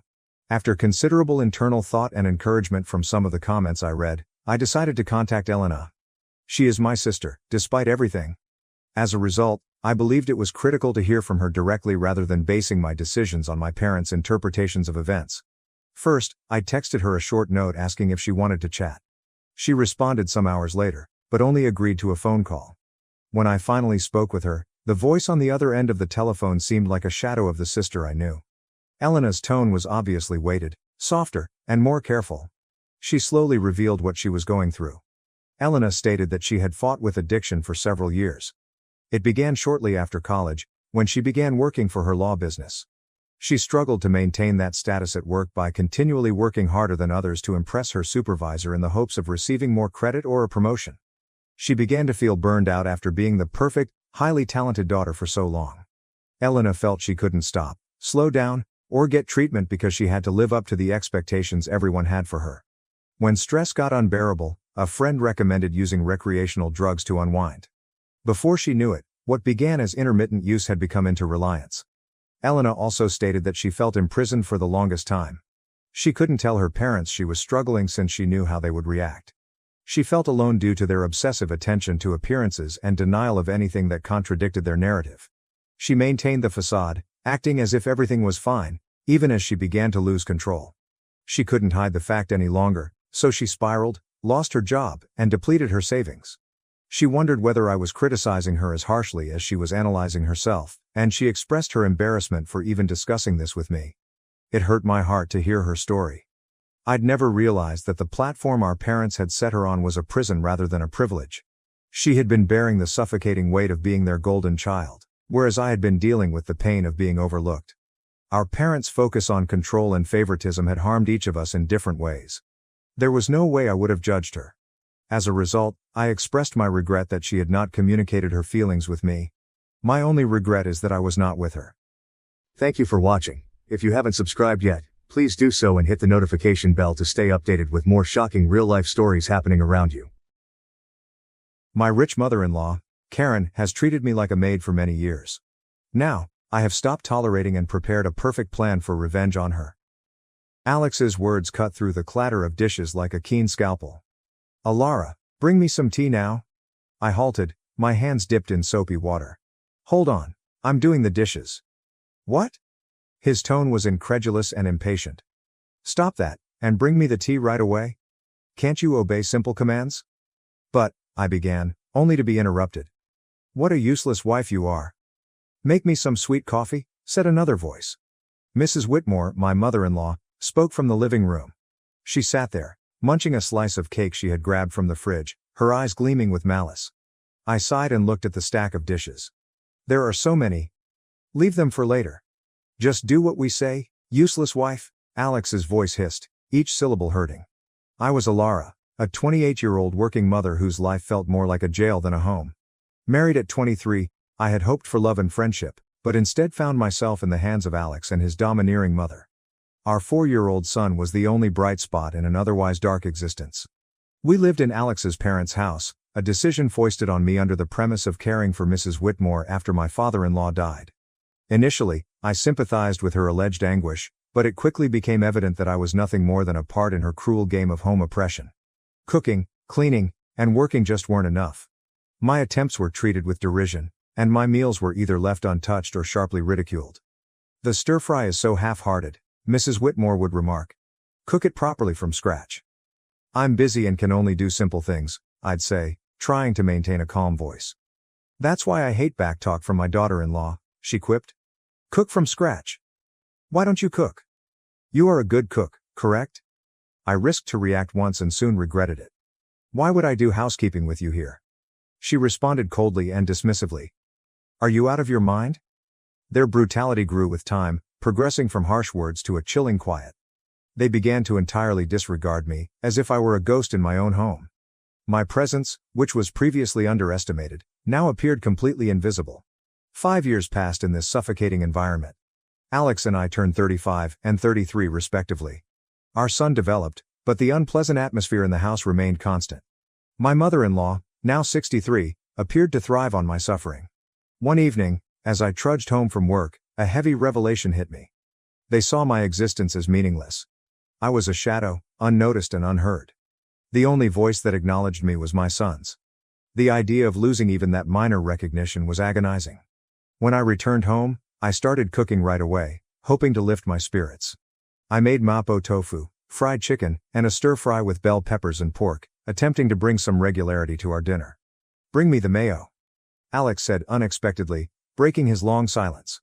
Sure, here you are, I said, handing him the mayonnaise. His first words to me in ages were not thanks or discussion, but rather a command. It was the last straw, the limit of my patience and tolerance. Mrs. Whitmore demanded, clean the toilet? What? Now? I was shocked. Yes, now, she demanded, her voice full of hate. I snapped back, unable to suppress my annoyance. Don't say such a thing while we're eating. It's nasty, just like your heart, she said. Our dispute immediately escalated, with Alex interjecting and demanding that I apologize to his mother. But I refused, standing firm for the first time in years. The conflict reached its climax, and a conclusion formed within me. I needed to get out of this toxic environment, not just for myself, but also for my baby. I returned to my room, my determination stiffening. I downloaded divorce papers, completed them, and slapped them in front of Alex. His amazement was evident, but I felt just icy determination. I'm filing these, I announced, my voice firm. As I stood there, looking at my husband's puzzled expression, I realized I had finally stepped out of the shadows. It was time to regain my life. The days after I declared my divorce were a blur of frigid stares and stinging remarks, but in the midst of the chaos, I discovered an unexpected sense of freedom. Mrs. Whitmore looked at the food I was serving one evening with distaste. You call this food? Even a child cooks better. I bit my tongue, concentrating on my son's happy expression. Eat up, sweetheart. I made your favorite tonight. Alex added in, his voice full of sarcasm. Oh, playing the perfect mother now, are we? What a joke. I could feel my rage rising, but I held my cool. I'm just trying to make a nice dinner for our son. Mrs. Whitmore snorted. Don't act high and mighty, you're just a burden in this house. The tension around the table was apparent. Alex's attempts to insult me grew more intense. So, Alara, have you thought about how you'll survive after the divorce? You can barely keep a house, let alone your own life. I stared him directly in the eyes. I have been supporting this family for years. I'm not worried about taking care of myself and our son. His smirk faded somewhat, and a spark of concern appeared on his face. Mrs. Whitmore was quick to intercede. Don't be absurd. You need us more than we need you. The talk drifted to finances, which they typically avoided. You do realize that without my salary, this household would crumble, I said to myself rather than to them. Mrs. Whitmore sneered. We'd manage, we don't need your pity money. But Alex's silence spoke volumes. He understood the truth. They would be in serious financial trouble if I did not provide a living. Their behavior deteriorated during the next few days. Mrs. Whitmore alternated between trying to sweet-talk me into staying and shouting insults when I refused. Alex, on the other hand, appeared confused, his arrogance eroding as the reality of his financial dependency became clear. One afternoon, I overheard a talk between them that chilled me to the core. She can't just leave us like this, Alex growled. We need her money. Mrs. Whitmore's response was chilly and calculating. Do not worry. I have a plan. We'll make her life so unpleasant that she won't want to leave. Hearing their genuine objectives exposed was a revelation. They did not care about me or our son. It was all about power and wealth. That night, as I lay in bed, an idea began to emerge in my head. If they wanted a fight, I'd give them one. But it would not be fought with words or trivial disputes. I'd strike them where it hurts the most. Their pride and their pocketbook. The following morning, I began putting my plan into action. I contacted a lawyer, a bright, no-nonsense woman who was highly recommended. I want a divorce, and I want to make sure they don't get a penny more than they deserve, I informed the woman. She nodded, her eyes bright with determination. We'll make sure of it. You've been the only breadwinner, correct? We'll make use of that. My resolve got stronger with each passing day. I began documenting everything: insults, financial manipulation, and even little grievances. It was time to turn the tables. It was time to accept the repercussions of their deeds. As I prepared my case, I felt a sense of empowerment. For the first time in years, I felt like I had power over my own fate. The shades of scorn were slowly lifting, revealing a new dawn. As the divorce proceedings began, the mood in the house became more caustic. Yet, with each passing day, my panic faded, replaced by a steely resolve. Mrs. Whitmore decided to try a new strategy one evening. "Alara, dear, why don't we forget all this nasty business? You know we're family." Her comments were insincere. I met her stare unwaveringly. "Family doesn't treat each other the way you've treated me." Alex, who had been silently watching, scoffed. "Oh, playing the victim now? You're not as innocent as you pretend to be." I felt a wave of rage, but I kept my voice composed. "I'm not playing anything, Alex. I'm just no longer willing to be your scapegoat." As is typically the case, the subject turned to finances. "You think you can just take our son and leave? How will you support him?" Alex was skeptical.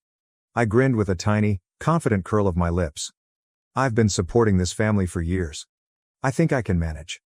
Mrs. Whitmore turned her gaze into a sneer. "You're nothing without us. You'll come crawling back." But their remarks no longer had force over me. I recognized my worth and knew the truth. The following day, I met with my lawyer again. She outlined the strategy clearly. "We'll expose their financial dependency on you. It will play a crucial role in the custody battle and the division of assets." I nodded, feeling vindicated. The law was on my side, and I was prepared to fight back. At home, the tension had reached a boiling point. Mrs. Whitmore's attempts to discredit me got increasingly desperate. "You think you're so smart," she sneered one evening. "But you're just a cold-hearted woman abandoning your family." I stared her directly in the eyes. I'm a woman who's finally standing up for herself." Alex leapt in, his voice full of fury. "You'll regret this. You can't survive without me." However, his threats fell on deaf ears. I was done being intimidated. As the days passed, my preparations for the court battle became more intense. I obtained financial accounts, documented their harsh remarks, and gathered evidence of their negligence. One afternoon, as I was arranging my documents, my kid approached me. "Mom, are we going to be okay?" His voice was soft and hesitant. I drew him into an embrace, feeling a flash of protectiveness. "Yes, sweetheart. We're going to be just fine. We're leaving this place, and we're going to start a new, happy life, just you and me." His arms tightened around me, and I knew I'd made the correct decision. I was fighting not just for myself, but also for my son's future. The court hearing date approached, bringing with it the prospect of impending freedom. I was prepared to confront Alex and Mrs. Whitmore and put an end to their tyranny and emotional abuse. I was ready to take back my life and give my son the peace and happiness he deserved. It was time for justice, and I was determined to see it delivered. The court hearing day arrived, and I was filled with both dread and determination. I felt a sense of surrealism when I sat across from Alex and Mrs. Whitmore in court. This was the moment when everything changed. The proceedings started with frigid formality. Alex's lawyer portrayed him as a dedicated spouse and parent battling under unjust accusations. Mrs. Whitmore played the sorrowful mother-in-law who had been wronged by her ungrateful daughter-in-law. However, their performance was apparent, and their lies were flimsy. When my turn came, I spoke clearly and steadily. "I've been the only provider for this family for years. My husband's unemployment and his mother's manipulative behavior have been continual sources of stress." Alex intervened, his voice tinged with faint hurt. "Alara, how can you say such things? I've always backed you." I turned to him, my stare steadfast. "Alex, support is more than words. It's about deeds, and your actions have only demonstrated selfishness and harshness." The judge listened closely as I presented my evidence, which included financial accounts, audio recordings of their verbal abuse, and testimony from neighbors who witnessed their behavior. The fact was undeniable. As the evidence accumulated, Alex's facade began to collapse. Mrs. Whitmore's poise shattered, and her innocence slipped away. The courtroom was quiet, the air thick with anxiety. Then came the realization that sealed their doom. My lawyer submitted photos and documentation confirming Alex's adultery and Mrs. Whitmore's clandestine affair with Mr. Harwood, a wealthy neighbor. Murmurs broke out in the courtroom as the photographs of them in compromising postures were shown. Their lie was exposed for all to see. Alex's face became ashen, his eyes wide with surprise. Mrs. Whitmore's face twisted into rage, and her hands trembled. You compromised our privacy?" she yelled, her voice shrill. I glanced at her, my voice steady yet forceful. I revealed the truth, which you both had been hiding for far too long. The court shouted for order, but the harm was already done. Their credibility was shattered, and their lies were revealed in the bright light of the courtroom. As the session concluded, the judge's conclusion was apparent. I was given full custody of our son, and a fair distribution of assets was ordered. Alex and Mrs. Whitmore were left with just their destroyed reputations. Walking out of the courtroom, I felt a weight lifted from my shoulders. The years of deception and emotional assault had finally ended. I had confronted my oppressors and emerged victorious. But the finest moment was when my son raced into my arms outside the courthouse, his face beaming with relief and joy. "We did it, Mom," he exclaimed, his voice full of delight. "Yes, we did," I said, holding him close. "We're free now. This is only the beginning for us." As we walked away hand in hand, I realized this was more than simply a personal win. It was a victory for everybody who has ever been made to feel little, helpless, or unworthy. It represented a victory for truth and justice. It was the beginning of a new chapter, one full of optimism and the promise of a better future. The court verdict had an immediate and chaotic impact. The story of Alex and Mrs. Whitmore's deception spread like wildfire, ruining their reputations in our little neighborhood. They could no longer hide behind their facade of respectability. In the days following the verdict, I concentrated on rebuilding my life with my kid, but I couldn't deny the gratification of knowing Alex and Mrs. Whitmore were facing the repercussions of their decisions. One evening, as I was making dinner, I had an unexpected visitor. Mrs. Harwood, Mr. Harwood's wife, appeared, her eyes crimson from unshed tears. "Alara, I've heard about everything. I can't believe what Sylvia, Mrs. Whitmore did," she exclaimed, her voice breaking. I invited her in and offered a cup of tea. As we sat at the kitchen table, she expressed her sadness. I trusted her as a neighbor and friend. And to think she was having an affair with my husband. Her voice trembled, so I listened and offered words of comfort. Mrs. Whitmore's actions had clearly caused far more damage than she had planned. The next day, I saw Alex in town. He was a shell of his former self, his arrogance replaced with a defeated expression. "Alara, please. Can we speak?" he asked, his voice barely above a whisper. I paused, facing him. "What's there to talk about, Alex?" He fidgeted, unwilling to meet my gaze. I apologize for everything. I didn't understand how much I relied on you and your strength." His apologies, however late, reflected the shift in power. He had lost everything, his dignity, his home, and his family, and in that loss, he had finally admitted his own flaws. Mrs. Whitmore, however, received the greatest criticism. Her affair with Mr. Harwood had not only wrecked her reputation but also resulted in legal problems. Mrs. Harwood sought a divorce and sued her for alienation of affection. I learned of Mrs. Whitmore's dilemma from neighbors. Whispers and tales depicted a lady undone by her own acts. She had become an outsider, rejected by individuals she had previously considered friends. I saw her at the grocery store one day, hurrying through the aisles with downcast eyes. Our paths touched, and for a brief moment, our eyes met. The sight of hatred and defeat in her eyes was undeniable. "You did this to me," she said under her breath as she walked by. I watched Sylvia leave, her figure slowly fading as she hurried away, her eyes filled with resentment. I felt a strange mix of pity for her and vindication for myself. "No, Sylvia," I whispered under my breath. "You did this to yourself." The tides of justice had finally shifted. Everything they had done to me, all the lies, the manipulation, the emotional torment, had come full circle. The consequences of their actions were now irreversible. I could see them struggling, living in the aftermath of the deceit they had carefully cultivated over the years. Their false facade had shattered, and now they were forced to face the reality of what they had become. As I watched them suffer through the consequences of their own making, I felt a sense of calm satisfaction. But it wasn't just about them getting what they deserved. The real reward was in the freedom I had gained. The best form of retribution, I realized, was not in revenge, but in living a life full of peace and strength, free from the toxicity and harmful influence they had cast upon me for so long. My focus shifted back to what truly mattered, the future I was building with my son. We were free now, free from the prison they had trapped me in for all those years. I had broken free, and now, I was living the life I had always dreamed of. This wasn't just a story of revenge or victory. It was a story of liberation. It was a powerful testament to my strength and resilience. I had taken control of my destiny, broken the chains of abuse, and freed myself from the tyranny of their manipulation. As I looked ahead, I knew that the future was bright, and the best was yet to come. I was no longer a prisoner to their cruelty. I was free, and the world was mine to conquer. Thank you for watching. If you haven't subscribed yet, please do so and hit the notification bell to stay updated with more shocking real-life stories happening around you. I paid for my parents to go on a luxury trip, but they chose to take my sister instead. After they left, I canceled all the reservations. I treated my parents to a lavish one-week trip to Europe with me. When I picked them up to take them to the airport, they informed me that they had elected to travel with my jobless sister instead of me. My mother grinned. "Your sister needed some rest, so we decided to take her." I did not say anything. When they arrived in Europe, they were treated to a great surprise. "You're late," my mother exclaimed, stepping out onto the porch and lugging her bag behind her. I glanced at the clock on my dashboard. It was 6:02 a.m., 2 minutes late. "Mom," I replied, attempting a grin. I got out of the car to help with the baggage, but then I noticed my sister Lauren emerge from the house, carrying her own suitcase.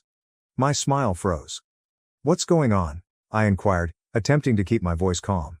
My mother turned to me, her face way too happy for the circumstances. "Oh, Violet, we decided Lauren should come instead of you. She's been so stressed lately, and she really needs this trip." My chest tightened. "Instead of me? Mom, I've been planning this for years. I paid for everything." She waved her hand dismissively, as if I had simply brought up something unimportant. "And we're grateful, sweetheart, but you're always working so hard. You can take another trip later. Lauren needs this right now." Lauren did not even have the decency to appear guilty. She only smirked and shifted her weight to one hip. "Thanks for understanding, sis," she murmured, her voice dripping with phony sincerity. I looked at the two of them, my heart racing in my chest. My father walked out a bit later, avoiding eye contact and handing me his suitcase. "This is unbelievable," I exclaimed, my voice shaking. "This was supposed to be our trip, something for me to share with you." "Well, it still is," my mother replied with a smile. "Just with Lauren instead. Don't make this a big deal, Violet. Your sister really needs a break." My name is Violet, and I've been working extra hours for the past 2 years to provide my parents with an unforgettable vacation. Flights, luxury hotels, guided tours, I meticulously organized every detail, down to the last dinner reservation. But as I stood in my parents' driveway, watching my sister enter the rear seat of my car, I realized something I had been ignoring for years. It didn't matter how hard I tried. Lauren was always number one in their eyes. I clenched my jaw, biting back the angry retort that was on the tip of my tongue. Instead, I contrived a stiff smile before opening the trunk. "Let's get going then," I murmured, my voice flat. If they want to prioritize her over me, that's okay. They may accompany her, but I wasn't about to let them enjoy it. Except for Lauren's constant conversation, the drive to the airport was eerily quiet. "Oh my gosh, Mom, did you see that TikTok about Paris? I can't wait to go shopping there. Do you think we'll have time for that, or will the tours take up the whole day?" My hands tightened over the steering wheel as I stared straight ahead, forcing myself not to say anything. My mother giggled quietly. "Of course we'll have time. We'll figure it out when we get there." I bit the inside of my cheeks. When we get there. They didn't appear to notice I wasn't a member of that we anymore. At one point, my father cleared his throat. "Thank you for driving us, Violet. I know this probably feels unusual." I looked at him in the rearview mirror. "Unusual? That's an interesting way to put it, Dad." He did not respond. He simply shifted uncomfortably in his seat, maybe wishing he hadn't spoken at all. Lauren leaned forward from the back seat, her words harsh. "You're not mad, right? I mean, this is really big of you, letting me go. I could never have afforded this on my own." I clenched my mouth and forced a tight smile. "Of course, Lauren. Enjoy the trip." By the time we arrived at the airport drop-off zone, my patience had worn thin. My mom hugged me as I helped them unload their luggage. "Thank you for understanding, dear. This means a lot to us and Lauren," my mother explained. I nodded stiffly. "Sure, Mom." Lauren smiled as she wheeled her bag to the entrance. "Thanks, Violet. You're the best." I stood there, watching them disappear into the terminal, my chest tight with anger and hurt. The ride back home was a blur, and I replayed the conversation in my head over and over, each word cutting deeper than the last. "This means a lot to Lauren. You're not mad, right? You're always working so hard. I parked in my driveway and sat in the car for a few minutes, gripping the steering wheel until my knuckles turned white. Then, without a second thought, I marched into the house, pulled out my laptop, and logged into every travel account I'd used to book the trip. Hotel reservations were canceled. Tours were refunded. Airline upgrades were denied. When I closed my laptop, a sense of satisfaction settled over me.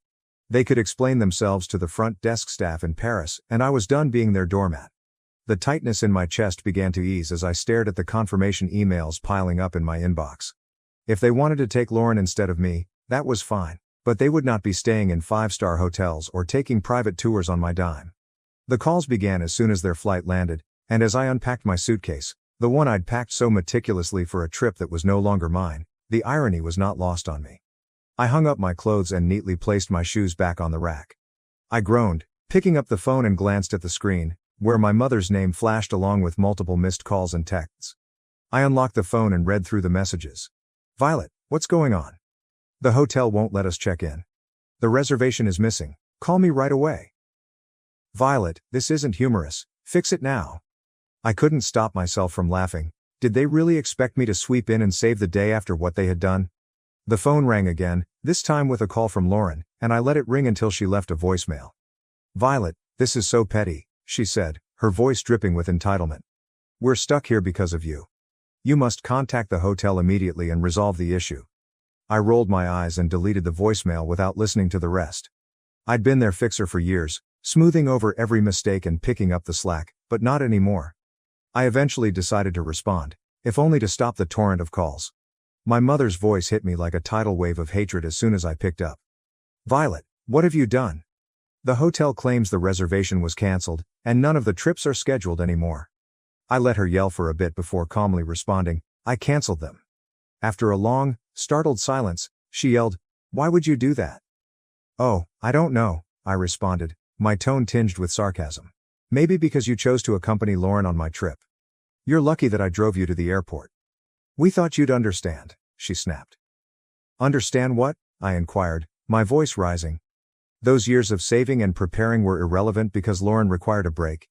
Did you think my efforts were in vain? Guess what, Mom? I don't understand, and I don't want to. I hung up before she could react and switched off my phone, tossing it on the couch. The calm that followed was beautiful, and I felt like I could breathe again. If they wanted to prioritize Lauren, fine, but they could work out the rest of the journey without me. The calm lasted barely a day, and the next morning, my phone was humming again with calls and messages, which I initially ignored. I spent the day cleaning the home and catching up on work, but curiosity got the best of me, and by the evening, I had opened my phone and braced myself for the storm of texts. From my mother. Violet, you've gone too far. Your sister is in tears, your father is upset, and we can't get into any of the hotels you booked. Lauren. You're acting like a child, and I don't see why you're making this such a huge issue. Just repair it already. Finally, from my father. We need to discuss. This isn't right. I set the phone down, shaking my head. For years I'd been the one to fix things, to make sure everyone was comfortable and happy, and now that I'd taken a step back, they didn't know what to do. I poured myself a cup of tea and sat down at the kitchen table, letting the anger simmer.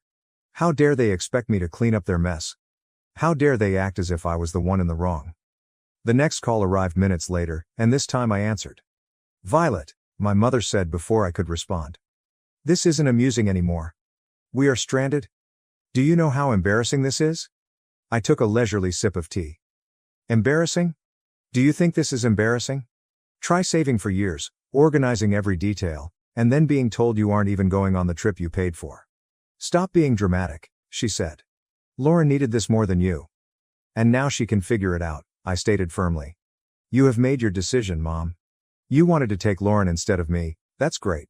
But don't expect me to pay for her vacation. We're family, she said. We don't do this to each other? I let out a bitter laugh.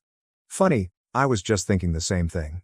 Lauren's voice rang out in the background crying, Mom, just hang up on her. She is being impossible. That was the last straw.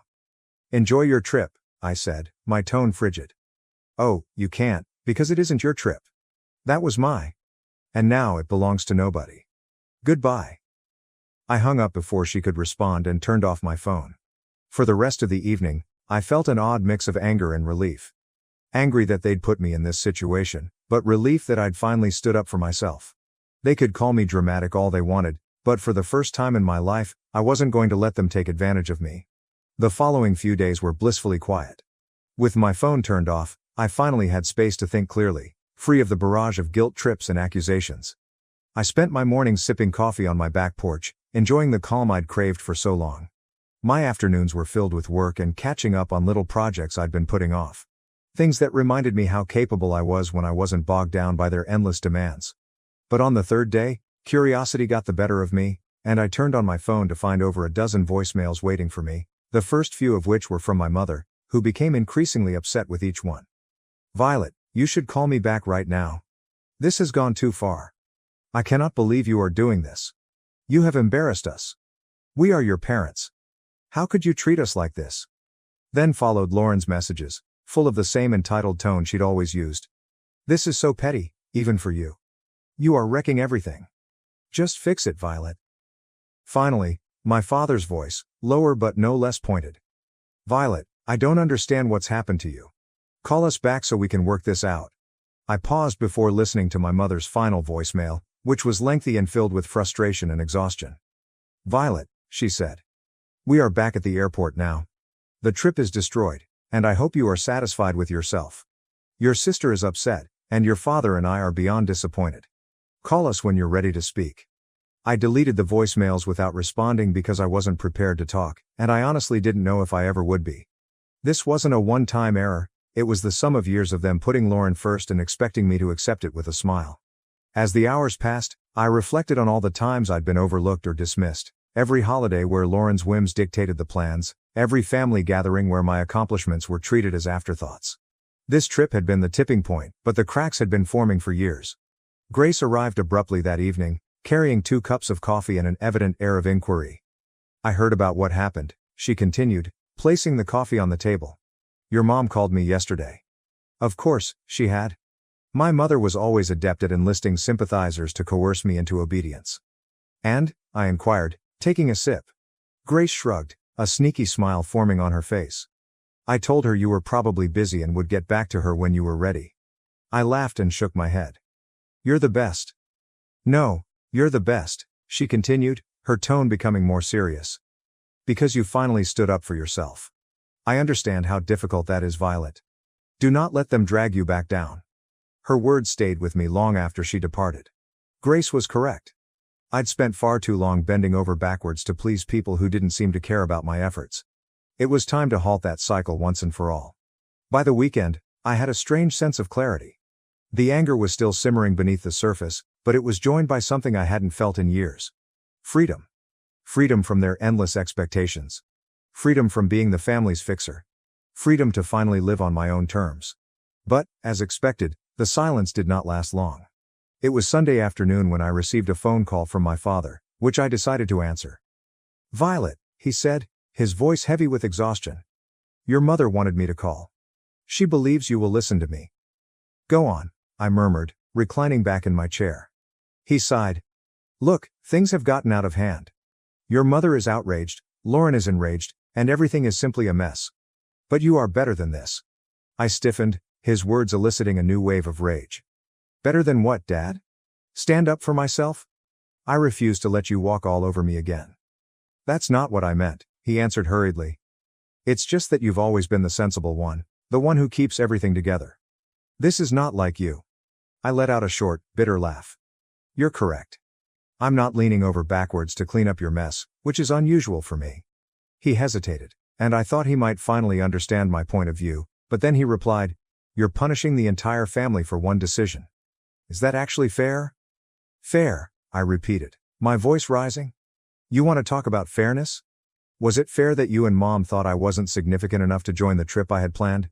Was it right that you replaced me with Lauren, as if I didn't matter?" "That's not what we were trying to do," he added defensively. "We just thought Lauren needed it more." "Of course you did," I yelled. "You always believe she requires more attention, more support, more of everything. And I am always asked to make sacrifices for her. Not anymore." The silence on the other end of the line was deafening, and he eventually muttered, "I don't know what you want me to say." "I don't need you to say anything," I said, my voice firm. I just need you to understand that I'm tired of being an afterthought. From now on, I'll come first. Goodbye, Dad. I ended the call and set the phone down, my hands trembling. For the rest of the day, I allowed myself to feel everything: anger, sadness, relief. It wasn't easy, but it felt like the beginning of something new. I wasn't the family's fixer anymore, and I wasn't going to be. They could figure out how to clean up their own messes. When my parents and Lauren returned, I was waiting for them in their driveway, sipping coffee and feeling remarkably calm as I watched their cab arrive. Lauren was the first to comment as they came out, dragging their baggage behind them, their expressions filled with tiredness and displeasure. Well, I hope you're happy, Violet. I arched an eyebrow and remained sitting on the porch swing. Happy about what? Our trip was a disaster, my mother exclaimed, waving her hand as if to dismiss the whole thing. We spent the entire week sleeping in dirty hotels and eating bad cuisine since we couldn't afford anything decent. And don't get me started on the tours, Lauren interjected, crossing her arms. Oh, there weren't any? Do you know how embarrassing it was to arrive and be informed there was no reservation? I took another sip of coffee, allowing their complaints to wash over me. Sounds rough, I finally responded calmly. But you wanted to take Lauren, remember? I'm sure you guys had a terrific bonding experience. That's not the point, my mother replied, her voice rising. You knew we couldn't afford everything you'd planned. You set us up for failure.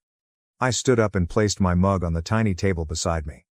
No, Mom, I didn't set you up for anything.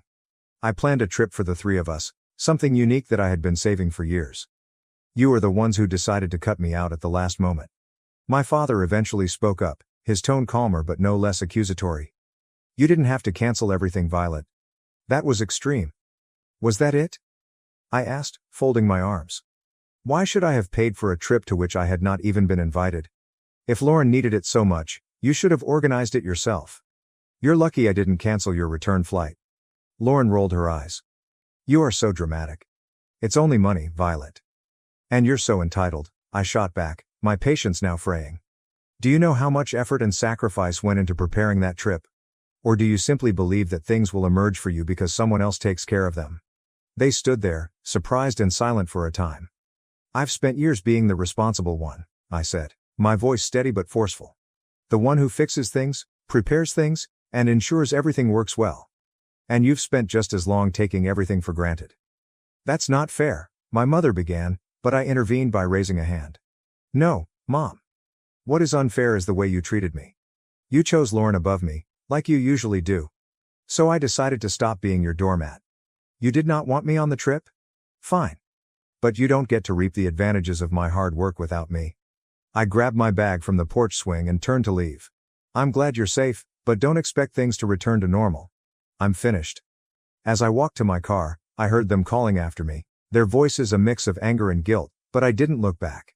The drive home from my parents' house felt strangely peaceful. For years, every visit had left me emotionally drained, but this time I felt lighter. I'd finally said everything I'd been holding in, and for once, I wasn't concerned about their reaction. When I got home, I made a cup of tea and sat on the couch, replaying the confrontation in my head. They'd been so sure I'd fold, that I'd give in like always, but watching their stunned faces as I walked away was a reminder of how much I'd changed. It didn't matter if they were angry, hurt, or embarrassed, I was done living my life to meet their expectations.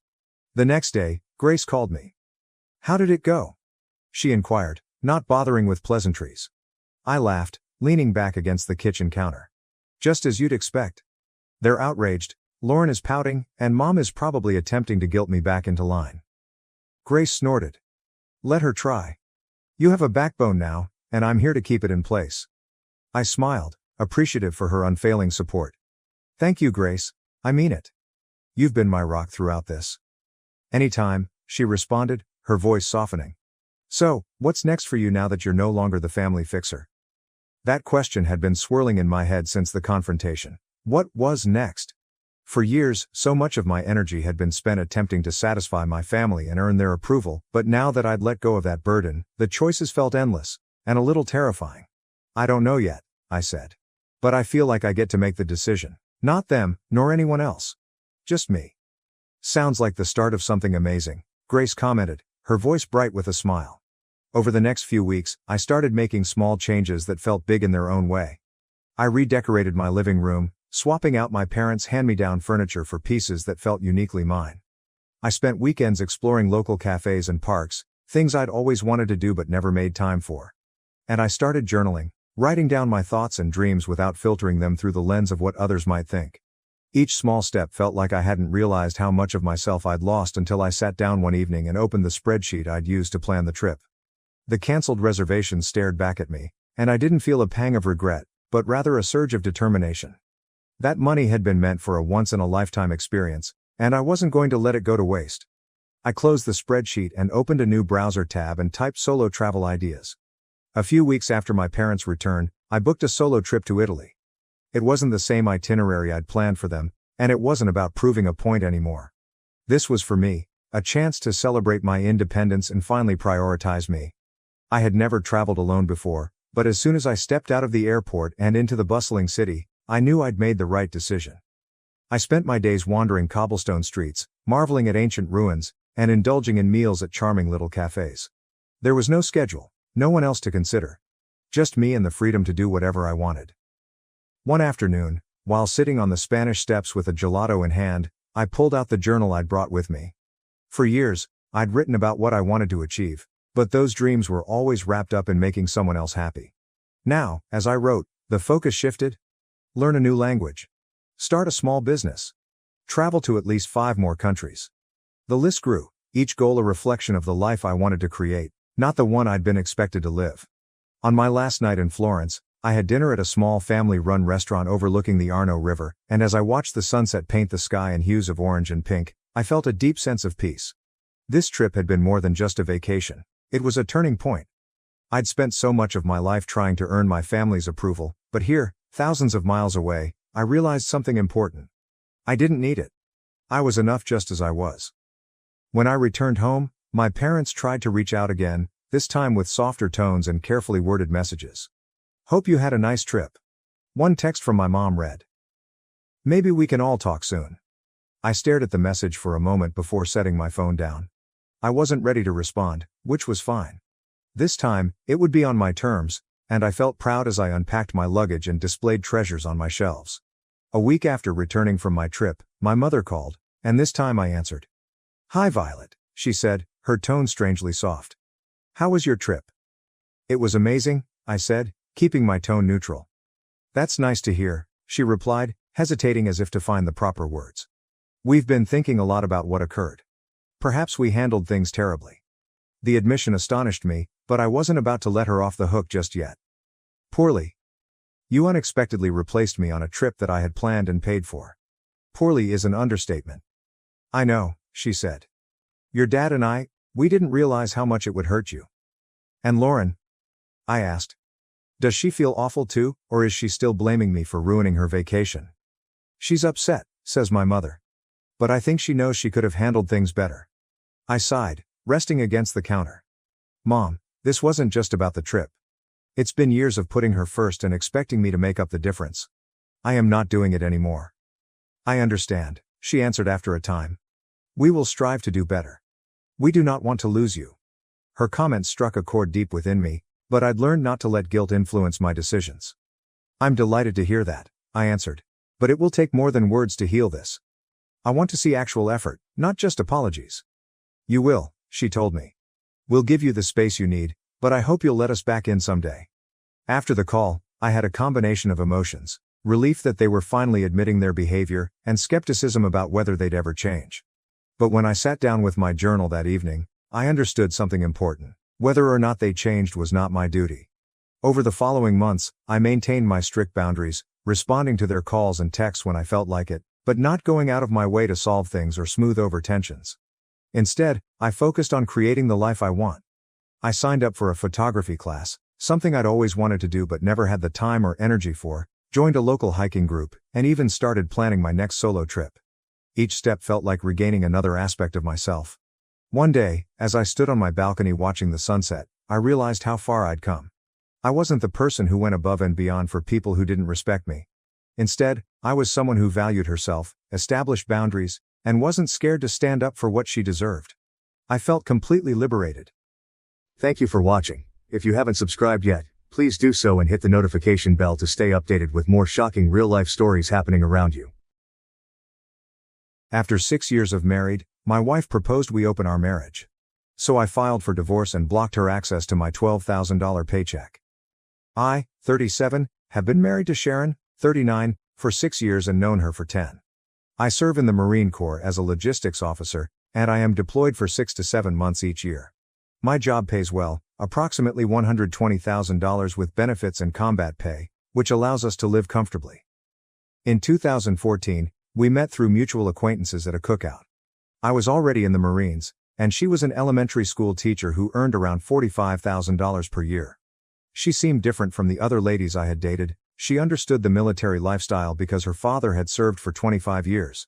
She was self-sufficient, had her own career, and did not desire me solely for the advantages, unlike several military wives I had known. After 4 years of dating, we married in a beautiful ceremony in front of friends and family. Her father, a veteran himself, was pleased to welcome another military man into the family. The first several years were excellent. Sharon was encouraging about my job and proud of my service, and we made the most of our time together while I was home. During deployments, she kept busy teaching, going to her book club, and spending time with military wives who understood her situation. We established a routine, weekly video dates, care packages, and occasional visits while I was at port. I even bought her a 4-bedroom house in a nice neighborhood near her school, replaced her car every few years, and made sure she had all she needed. She always felt the deployments were worthwhile, and she was happy to be a military spouse. We discussed having children, but agreed to wait until I could obtain a desk job because she didn't want to raise them alone for half the year. Life seemed wonderful until everything changed. Sharon began spending more time with a new set of yoga class acquaintances, most of whom were single women or divorced mothers from her school. She shared photos of their girls' nights out at upscale restaurants and clubs, places we used to frequent. I didn't think much of it, believing she'd be busy while I was away. She began to care more about her looks, purchasing nice clothes, having her hair done frequently, and joined a gym with a personal trainer. I assumed she was rewarding herself with the money I made. Looking back, all of these were red signs. During a normal video call date night, Sharon suddenly exclaimed, "Let's open our marriage." I thought she was kidding, but she was dead serious. When I questioned what was going on, she replied she had been thinking about it for a time and felt it was best for us. She asserted that no woman could control her cravings for 6 months and that she was tired of dealing with deployments. She had been living a single life much of the time, desiring closeness. I felt awful about how she reduced our marriage to nothing more than sex. After 10 years together, 6 of them were married, she surprised me with this. I tried to remain cool and thanked her for everything she did to keep us going. I informed her that the distance was part of my profession, which we both agreed upon when we married. We'd discussed transferring to a desk job before, but the chances hadn't come up, and I really enjoyed what I did. Sharon was aware of this and seemed to agree with it, at least until recently. She became irritated when I attempted to have a sensible debate. I proposed we discuss it later, when we were both calmer, but she insisted on settling it right now. She complained about being lonely, spending birthdays and anniversaries alone, and going to doctor's visits by herself. She began crying while discussing all of this. Look, I understand it's difficult. I miss a lot of key moments too, but what am I expected to do? This was exactly what she signed up for when she married me. When we initially married, many people advised us to have a child to keep her occupied during deployments, but Sharon was not ready to be a single parent for half the year, and I agreed. It wasn't fair to dump that responsibility on her, so we decided not to have children until I got a desk job. Now I'm wondering if that decision worsened her loneliness. Still, opening the marriage? That's not right. I inquired whether she was breaking up with me. She responded, "No, I love you. I could never leave you. I want to grow old with you. But I'm about to turn 40, and in a few more years, I'll hit menopause. I have so little time to enjoy my sexuality. Half of my golden years are going just waiting for you. I don't want that. I want to live a fulfilling life and not die with regret." She had never discussed sex in such detail during our relationship. We always had a strong physical connection when I was home. Sure, we used toys and video conversations to keep close throughout deployments, but she never complained that it wasn't enough. I could see this talk wasn't going well. She wasn't asking for permission, she was telling me what she planned to do. "What exactly do you want?" I inquired, despite my fear of hearing the truth. She stared at me through the screen and said, "I want to open this marriage and meet other men. I have needs, and they must be met. I'm doing this whether you like it or not. The lady I married, who pledged to remain faithful through everything, was sitting there telling me she was going to sleep with other males, and there was nothing I could do about it. I tried to remain calm, even though I wanted to strike something. So you want to sleep with other men while still being married to me? I said. When she nodded, I asked how this would help her loneliness. Would these random males care for her while she was sick or celebrate her birthday? She stated she wasn't sure if it would be physical or if she would date them, but whatever happened, she loved me and only me. They'd only be fillers while I was gone. When I get home, she will be all mine. As if I'm supposed to be okay with sharing my wife for half of the year. Then I questioned how long this would last. A few years or forever? She had not made a decision. I questioned if she had already cheated on me. She snapped, if I wanted to cheat, I wouldn't be having this conversation. She thought being honest about wanting to sleep with other males was preferable to lying about it. There's some warped logic there. I inquired whether I had any say in this. She claimed her mind was made up. If she didn't do this, she would go insane. My head was throbbing. I informed her that I needed time to consider. She simply hung up without saying goodbye. What makes this situation even more messed up? I just left home 3 or 4 weeks ago after 3 months together. Throughout my absence, everything appeared to be in order. We flew to Hawaii for our second honeymoon, fixed up the house as she requested, and even discussed eventually trying for a baby next year. She was very lovey-dovey the entire time, always discussing our future together. The day I left, she was grieving and making preparations for my next leave. We had even started saving money for our future child.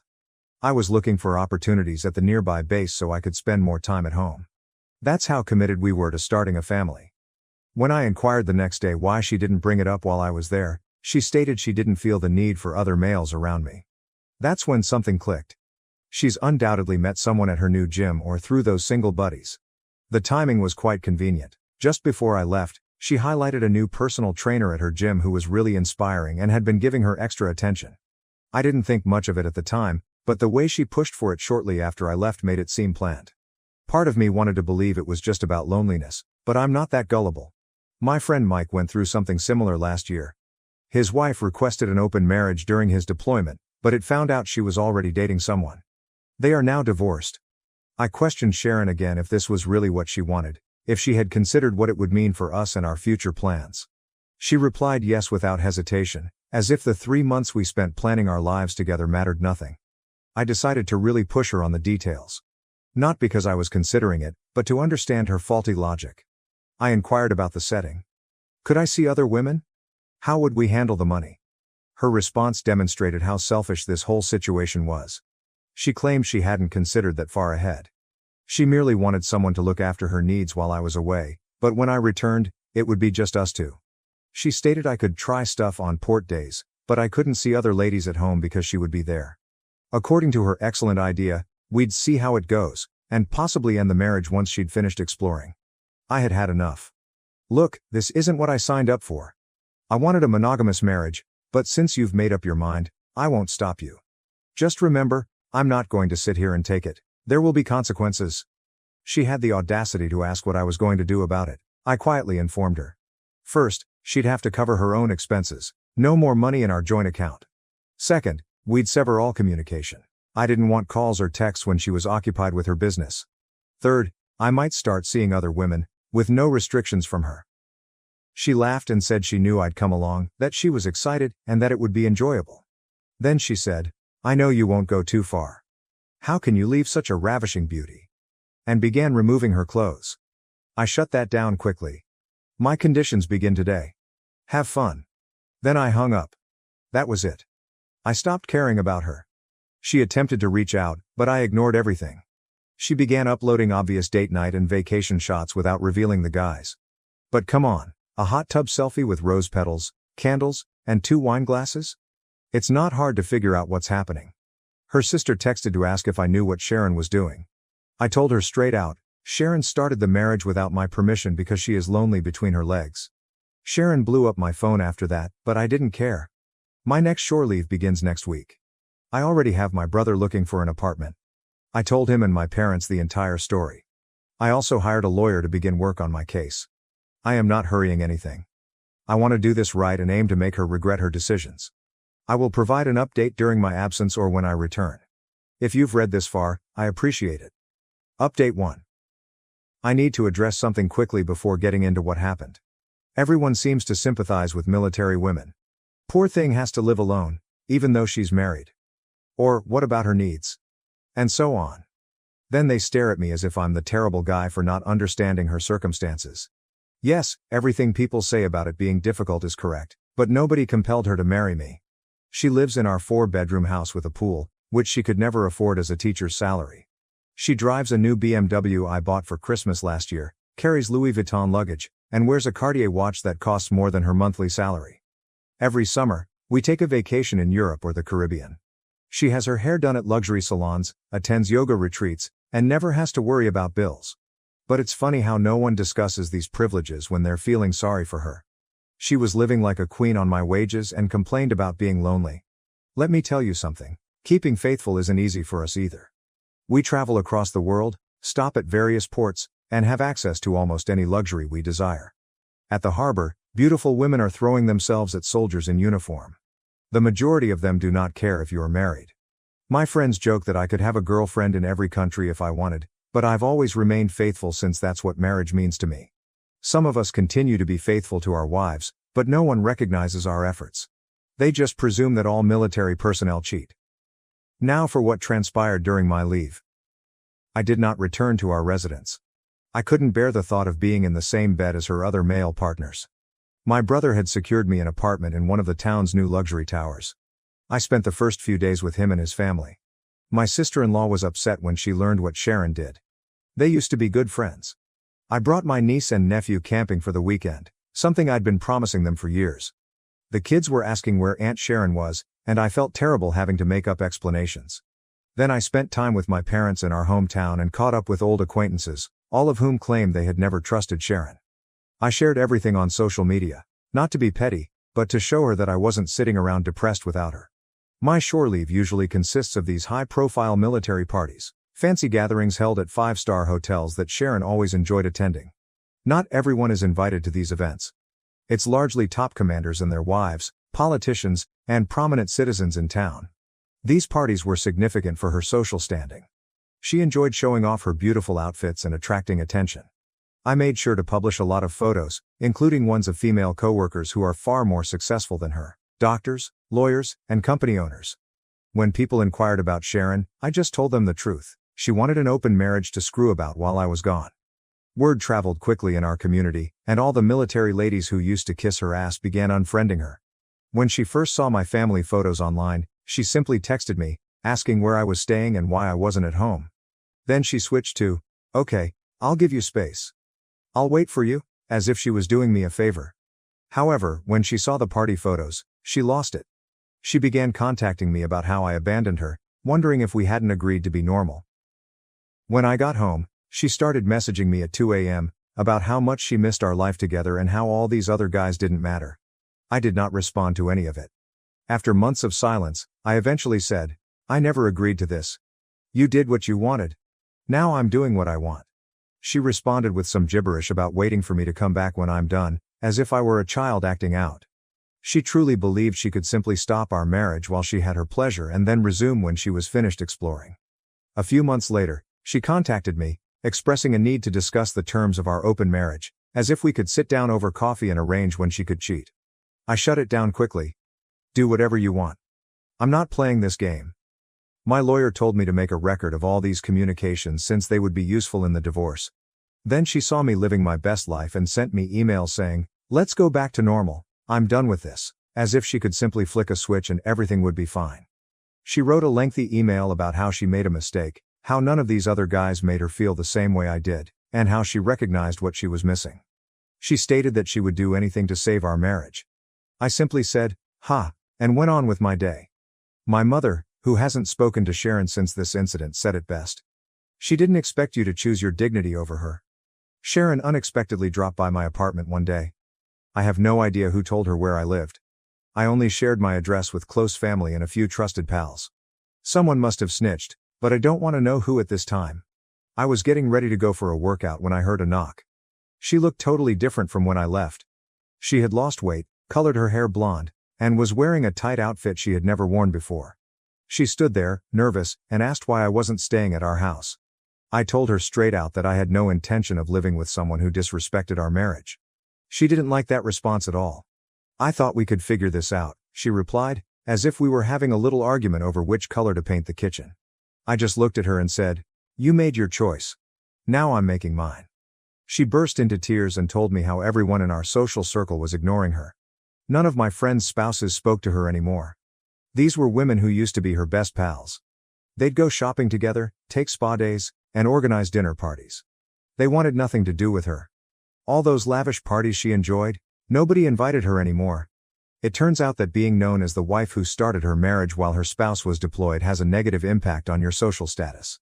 "What do you want then?" she inquired through tears. I just answered, "You'll find out soon enough." She looked concerned and added, "You met someone, right? You love her, don't you? Are you seeing her?" I couldn't help but laugh. She was the one who wanted to see other people, but suddenly she was jealous of the idea of me with someone else. She continued to beg for answers, but I had had enough. I just cried. "Get out." And she went, claiming I'd regret betraying her trust. The irony of the sentence: my lawyer had already prepared the divorce paperwork. I planned to have her served once I returned to see so she wouldn't come crying into my apartment again. She wanted to open things up? Fine. I was about to initiate divorce proceedings. My attorney served her on the day I left the shore. She contacted me in a frenzy, shouting about how I had betrayed her and left her broken, as if she were the victim in all of this. Then she called my lawyer and said she would fight the divorce until the end and would not let me go, as if she had a choice in the matter. She also tried to play the victim role with my parents, calling them and wailing about how I had taken her by surprise and how she had no idea what was coming. That backfired very quickly. They already knew everything and told her just how they felt about her behavior. They promptly blocked her number. Then her mother called me. Sharon has been telling everyone that we had agreed to open our marriage. She had convinced her entire family that this was a mutual decision. Her mother said they felt it was strange but assumed it was our personal choice. I shut that down quickly. "No way. I already told your other daughter the truth months ago. I was never on board with this filthy idea of hers." Her mother began talking about how Sharon's mental health was deteriorating because everyone had cut her off. All those beautiful gatherings she used to like going to? Nobody invites her anymore. The other officers' wives refuse to speak to her. Her mother truly expected me to feel horrible about this. I thought to myself, why would my friends keep inviting her when she's not even my wife anymore? "Is there any chance you could work things out?" her mother inquired. I chuckled and replied, "Not at all. I can't be the husband of a woman who has kept her legs open for tourists for the last year. Who knows what kind of dirt has gone in there?" It was harsh, but I wanted them to know how I felt about their lovely daughter's behavior. Sharon's mother indicated she wasn't ready for divorce. I was upfront with her. The longer she fights this, the worse it'll be for her. I'm moving forward with my life whether she likes it or not, so she better cooperate for her own sake. Sharon has now bombarded my phone with texts and voicemails. She begs, pleads, and promises to change, stating she will do anything to make things right. I have not blocked her yet. Perhaps this is selfish, but I want her to see exactly what she tossed away. I'll block her eventually, but for the time being, I'm letting her suffer as much as I did when she sprung her open marriage on me. Update 2. Here's the latest update. I'm enjoying a shore break again. Divorce procedures are underway, and Sharon has been fighting hard against them, not because she wants to heal things, but because her perfect little plan is unraveling. However, she is now absolutely broke. That shiny new world of freedom she desired so much? It turns out it wasn't as glamorous as she imagined. All those guys she was going out with, they merely wanted to have fun with a married woman. They all left when the money ran out. She literally burst into tears in front of the magistrate and stated that opening the marriage was a mistake. She now wishes she could simply rewind the past year and have everything return to normal. After I denied her access to our joint account, she depleted her funds in an attempt to maintain her lifestyle. Within a year, she'd gotten through everything. Her teacher's paycheck barely covers rent now, let alone the fashionable outfits she's grown accustomed to.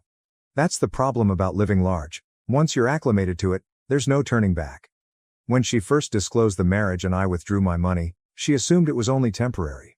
She assumed she could rely on her savings until I came to my senses and began subsidizing her lifestyle. That was her wonderful plan. Be a faithful wife during my breaks and then go crazy while I'm overseas. Her strategy failed miserably. She begs for another opportunity at each court session, saying, "Let's start over." It's easy for her to say. She wasn't the only one who had to deal with shame and trauma. Do you know what truly gets me? She purposefully dropped the open marriage notion just before my deployment began, leaving herself 6 months to do anything she wanted before I returned. Those first months at sea were terrible. You're stuck out there with nothing but the ocean around you, no distractions, just staring at the water and thinking about what's going on at home. Sometimes the dark thoughts are really unpleasant. I can't express how difficult it was to keep myself together. Anyway, the divorce is virtually complete. Just one more court date. Even though she is dissatisfied, the asset distribution has been settled and is fair. I'm selling my house. I can't bear the thought of remaining in a place where she wrecked our marriage. She can't buy me out since she can't afford half the price. That's fine with me. I don't want to cling on to anything from that existence. I truly enjoy my new life. I'm doing better than ever, I've met new people, established a strong routine, and feel free to live my life the way I want. I am not bitter about what happened. Honestly, I'm glad I didn't let her decisions ruin my future. I'm not looking to date right now, but I'm open to anything that comes along. I've blocked Sharon on all of my social media sites, but she keeps creating new profiles to stalk me. I can see them easily, but I let her look. Let her know exactly what she gave up. Her Instagram used to be all about extravagant parties, exotic travels, and beach photos. Now it's only melancholy statements about regret and second chances. I suppose that's what happens when you mess up a good thing. Thank you for watching. If you haven't subscribed yet, please do so and hit the notification bell to stay updated with more shocking real-life stories happening around you. I got fired after insulting the owner's disabled daughter. Although my work performance has been praised, my boss decided I wasn't a good fit. This happened on Friday. I've been drowning my sorrows all weekend, dreading the fact I have to start looking for a new job. Explaining why I got fired from my old job is going to be fun. I'm typing it up here to try and organize my thoughts in my head, because right now, it's all a mess. I had been with the company for 3 months and was still on orientation. My job was sales/advertising. As the new guy, I was given existing accounts to manage, which consisted of providing customer service and convincing my clients to spend more money on advertising. All of these accounts already had their ad campaigns done, and if they wanted something new, the account was transferred to a senior account manager who would work with our advertising guys to put something together for the customer. Eventually, I hoped to have that job, but I had to pay my dues by proving I could maintain existing accounts and convince them to spend more money first. Everything was going great, until last week, when we were scheduled to have our quarterly retreat. Since we were the main regional office in the area, all of the employees from the satellite locations came to our office for the retreat. The owner of the company rarely visits our office. He's been overseeing the setup of a new satellite office for the last year, according to my coworkers. But he was there for the retreat, as was his disabled daughter Amy. Not her real name, for the sake of privacy. One of my coworkers told me Amy works at one of the satellite offices and I probably wouldn't have much interaction with her, but I should be nice. That seemed like a no-brainer. I'm nice to everyone, regardless. I won't claim to be an expert on Amy's disability, but it seemed like she had childlike mannerisms and struggled with expressing herself. She also had some problems with motor skills. I'll describe the only interaction I had with her prior to the incident. I went to refill my coffee and Amy was in front of me, getting her coffee. I watched her struggle with getting condiments added and putting the lid on, so I politely asked if she needed any help. She thanked me, said she did, and let me finish making it. While I was making it, she said she hated coffee, but her dad made her drink it because she had to, in a loud voice, always alert. I smiled, said that was definitely important, and handed her the cup. She thanked me again and went back to the office her dad was using, where she had been most of the day. I felt like I had been a good Samaritan and went on my way. Most of the retreat is team-building exercises. Prior to the incident, Amy only participated in the puzzle race, where groups put puzzles together without the box art to see which team could finish faster. Amy wasn't in my group, so I didn't have any interaction with her there. Neither of our teams won. The big event, and the one that everyone seemed the most excited for, was the last activity of the day. Our boss gave us a list of potential clients. We were supposed to select 3 as a group, and put together something to attract the customer. We were told we would be judged on our creativity. My group explained that we could do pictures, slogans, jingles, whatever we wanted. Each person expected to work on one individually, then work with their group to polish it up before it was presented to everyone. It was kind of a big deal because at previous retreats, there would be clients on the list the owner was already close to bringing on board, and if you impressed the owner, you might just land that account. I went with a jingle, rhymed a few words, and recorded it. It was silly but fit the brand. My group gave me some pointers, we made some improvements, and I recorded the final product for submission. I helped my team with their projects until it was time to turn everything in. After everything was turned in, we gathered in the big conference room to critique each other. The owner went through them one by one. If it was a picture or storyboard, he'd put it up, read it, and we'd make comments. Good or bad. There were some that were great which drew a lot of compliments, and some that were really bad, which we laughed about as a group. You could tell the senior account managers didn't care much about the exercise or put much effort into their pitches. Nobody seemed to get upset or offended, regardless of the feedback. When my jingle was played, it got a lot of comments, not all of them good, and I took the feedback with a smile. After getting my feedback, I felt a little more comfortable about sharing my thoughts on other presentations. I gave what I thought was valuable feedback to a few products, laughed at a couple others, and then a rather crude drawing was put up for the exact same company I had chosen. I immediately joked that, well, at least my jingle was better than that.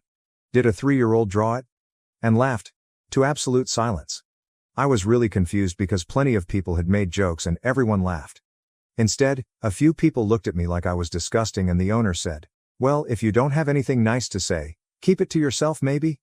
Then my boss scooted down to where I was sitting and told me I needed to go to my desk. Now, I noticed as I was gathering my things that the owner's daughter was red-faced and starting to tear up. The team building exercise was over for me. I went back to my desk and it began to sink in that the drawing must have been drawn by the owner's daughter. There was no warning or anything. The owner didn't reveal who put together what we were looking at until after a few critiques. Maybe I should have known. Everyone was joking and having fun up to that point. Someone else had a pretty bad drawing that got laughed at. Either way, I felt awful. As soon as the event was over, I approached my boss to apologize. He told me to wait for him in his office. Long story short, I was fired. My boss said since I was still on orientation, he had decided I wasn't a good fit for the company, so it was better to let me go now. He didn't outright say I was being fired for making fun of her drawing, but that's literally the only thing that I've ever gotten in trouble for. My work, up until that point, had been praised. I didn't get much time to process it because my boss had already called security, who showed up fairly quickly, and escorted me to my desk to gather my things before escorting me out of the building. An hour later, I got a call from one of my former teammates, who asked if I wanted to join the team for a drink one last time. They needed it after the retreat, and felt bad that they didn't warn me. I wasn't feeling up for it, but I wanted to try and make sense of the whole situation, so I went to the bar.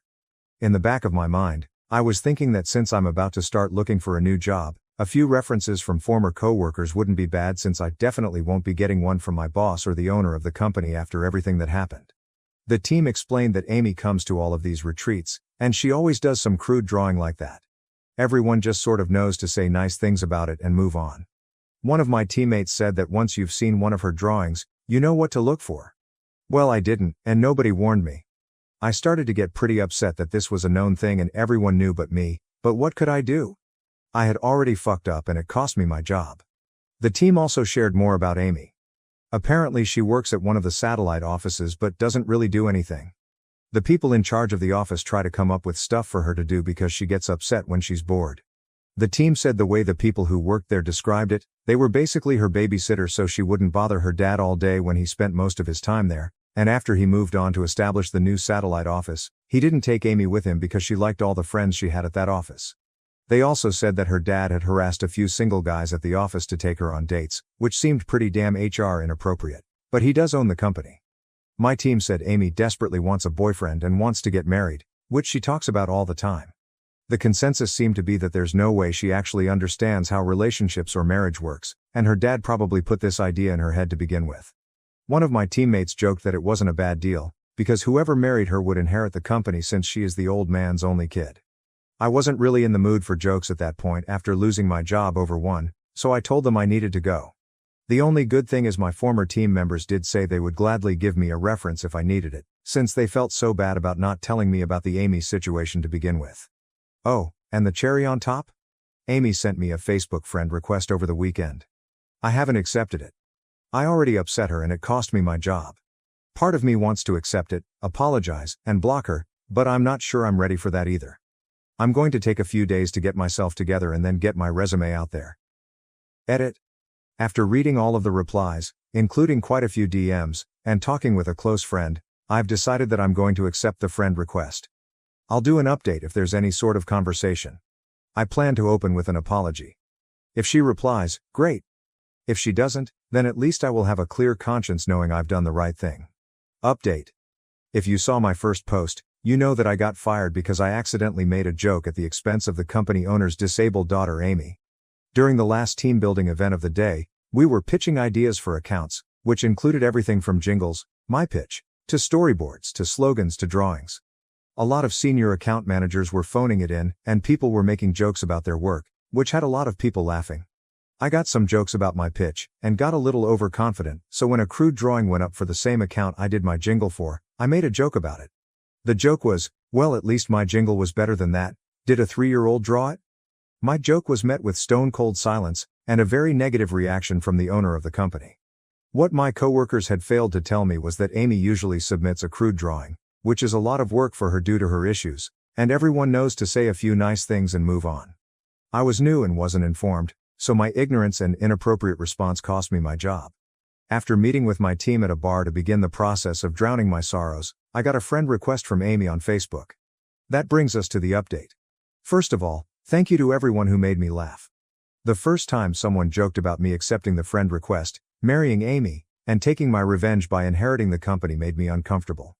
By the third time I saw it mentioned, I couldn't help but laugh. A lot of you gave me good advice. I appreciate those who talked about legal action and what options I had.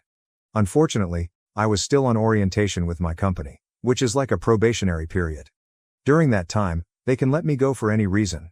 They could fire me for wearing the wrong color socks if they wanted. I had to sign an agreement to get employed which stated I understood this.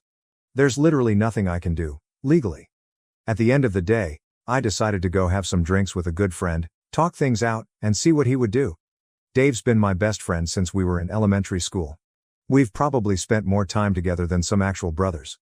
Dave was firmly on the side of accept the friend request, apologize, and clear your conscience, man. I'm getting us another round of shots. He knows me better than anyone, and he knows that the guilt would eat me alive. I posted it here because it bothered me. I decided to take his advice, and everyone here who pushed me for that as well, especially the ones that DM'd me. So, that's what I did. I accepted the friend request. I immediately messaged Amy. I said I shouldn't have made that joke about anyone's work, it was unprofessional, and I was sorry.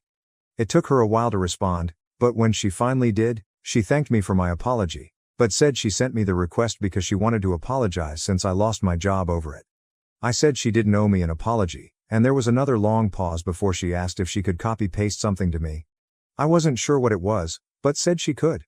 She pasted a generic message, but one she had clearly spent some time on. I don't want to type it word for word, but I'll paraphrase. Hi, my name is Amy. Please forgive me if I'm slow to respond to you. I suffered a brain injury when I was a little girl and it takes me a while to type things out. There was more to it, but that's the basic stuff. I responded, saying it was not a problem and she could take all the time she needed. Amy and I ended up messaging back and forth until almost 3 a.m. No, we didn't fall in love, we aren't going on a date. I'm not going to marry her for revenge so I can take her dad's company. However, I do think I would like to be friends with her. Not because I feel bad for her, but because she's a genuinely nice person and honestly, everyone could use a few friends like that. We spent a lot of time talking about her. That's just the direction it went, so I asked questions since she seemed comfortable talking about it. Amy was in a car accident when she was a kid. She was in the car with her mom and they were hit by a drunk driver, coming back from a birthday party for one of her classmates. Her mom didn't make it, and Amy suffered a brain injury that impacted her motor skills. Because it makes it difficult for her to speak and do simple things like getting dressed, making coffee, etc., people assume she's mentally challenged. She was put in special ed because of it, but worked really hard and graduated from high school. She even wanted to go to college but her dad didn't think it was a good idea. Her life has been difficult because it's hard for her to communicate with people. By the time she can get a fully formed sentence out, the conversation is over. She can type, slowly, but most people don't want to type when they're face to face. She even admitted that when she's not at work, she will sometimes carry a tablet and pretend she's mute, because that's just easier. We eventually circled back to the drawing and my terrible response to it. She wasn't that offended by my response, because she assumed I didn't know. She got upset, primarily, because she knew all hell was about to break loose and she had no way to communicate with anyone. She was so upset when she found out I got fired, and tried to talk to her dad, but he wouldn't listen to her. She's fully aware that a lot of people at the company just pretend to be nice to her because she's the owner's daughter, but she does have a few friends at the satellite office where she works who better understand her disability. She gets frustrated because she can't truly contribute anything, but is happy when they are able to find busy work for her to do. It might take her all day to do something another person could do in a couple of hours, but it's better than sitting around bored all day. She knows she's a burden and a bother to her dad when he's around, but he's her dad and she loves him. She wishes every single day she was a daughter he could be proud of, rather than a burden. She tries talking to him via emails and text messages, but he usually doesn't respond. If they're in the same location, he'll just walk over and respond verbally, which is frustrating, because it becomes a one-sided discussion with her unable to do anything but give simple one-word answers like yes or no. She also thanked me again for helping with her coffee. She said that when she was younger, she tried to do everything by herself, and would get mad when people helped her, but now she's learned to appreciate the few who do. Most just stand there and look away, pretending to patiently wait for her to do it on her own. It was getting late for both of us at that point, really late. It takes her a long time to respond to messages. There's misspellings. I get why someone would assume she's mentally challenged. I myself referred to her in my first post as having childlike mannerisms, which was a misunderstanding on my part.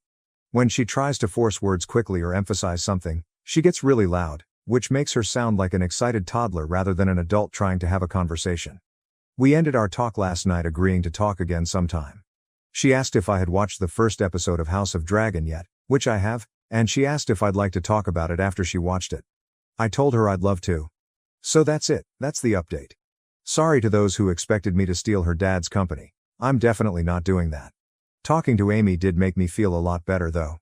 I don't know how I'm going to handle the whole firing thing at my next interview, but a few of you suggested I just leave a gap on my resume, and I may just do that. I doubt there will be any future updates, but at least this has a happier ending than my first post. TLDR, since a few asked for it in my first post, I lost my job, but I may have gained a friend. Comment by OPU/Flusterflux. Hey everyone, I am the original OP. Someone linked me to this, and I'm blown away by all the positive comments here. I guess I can give you a small update since so many people have read what I expected to be a throwaway confession post to help me organize my thoughts after having my life upended due to what I perceived as a joke, but was actually quite unprofessional on my part. As many have recommended, in my next job, I won't open my mouth unless I have something positive to say, regardless of what others are saying. That lesson is learned. So, on to the small update. I talked with Amy again last night. She loved House of Dragon. We talked about a few characters and Amy picked up some things I didn't pick up myself, so I'm gonna have to rewatch the first episode at some point. I wasn't really in the right headspace the first time I watched it anyway due to everything that happened. Thank you for watching. If you haven't subscribed yet, please do so and hit the notification bell to stay updated with more shocking real-life stories happening around you.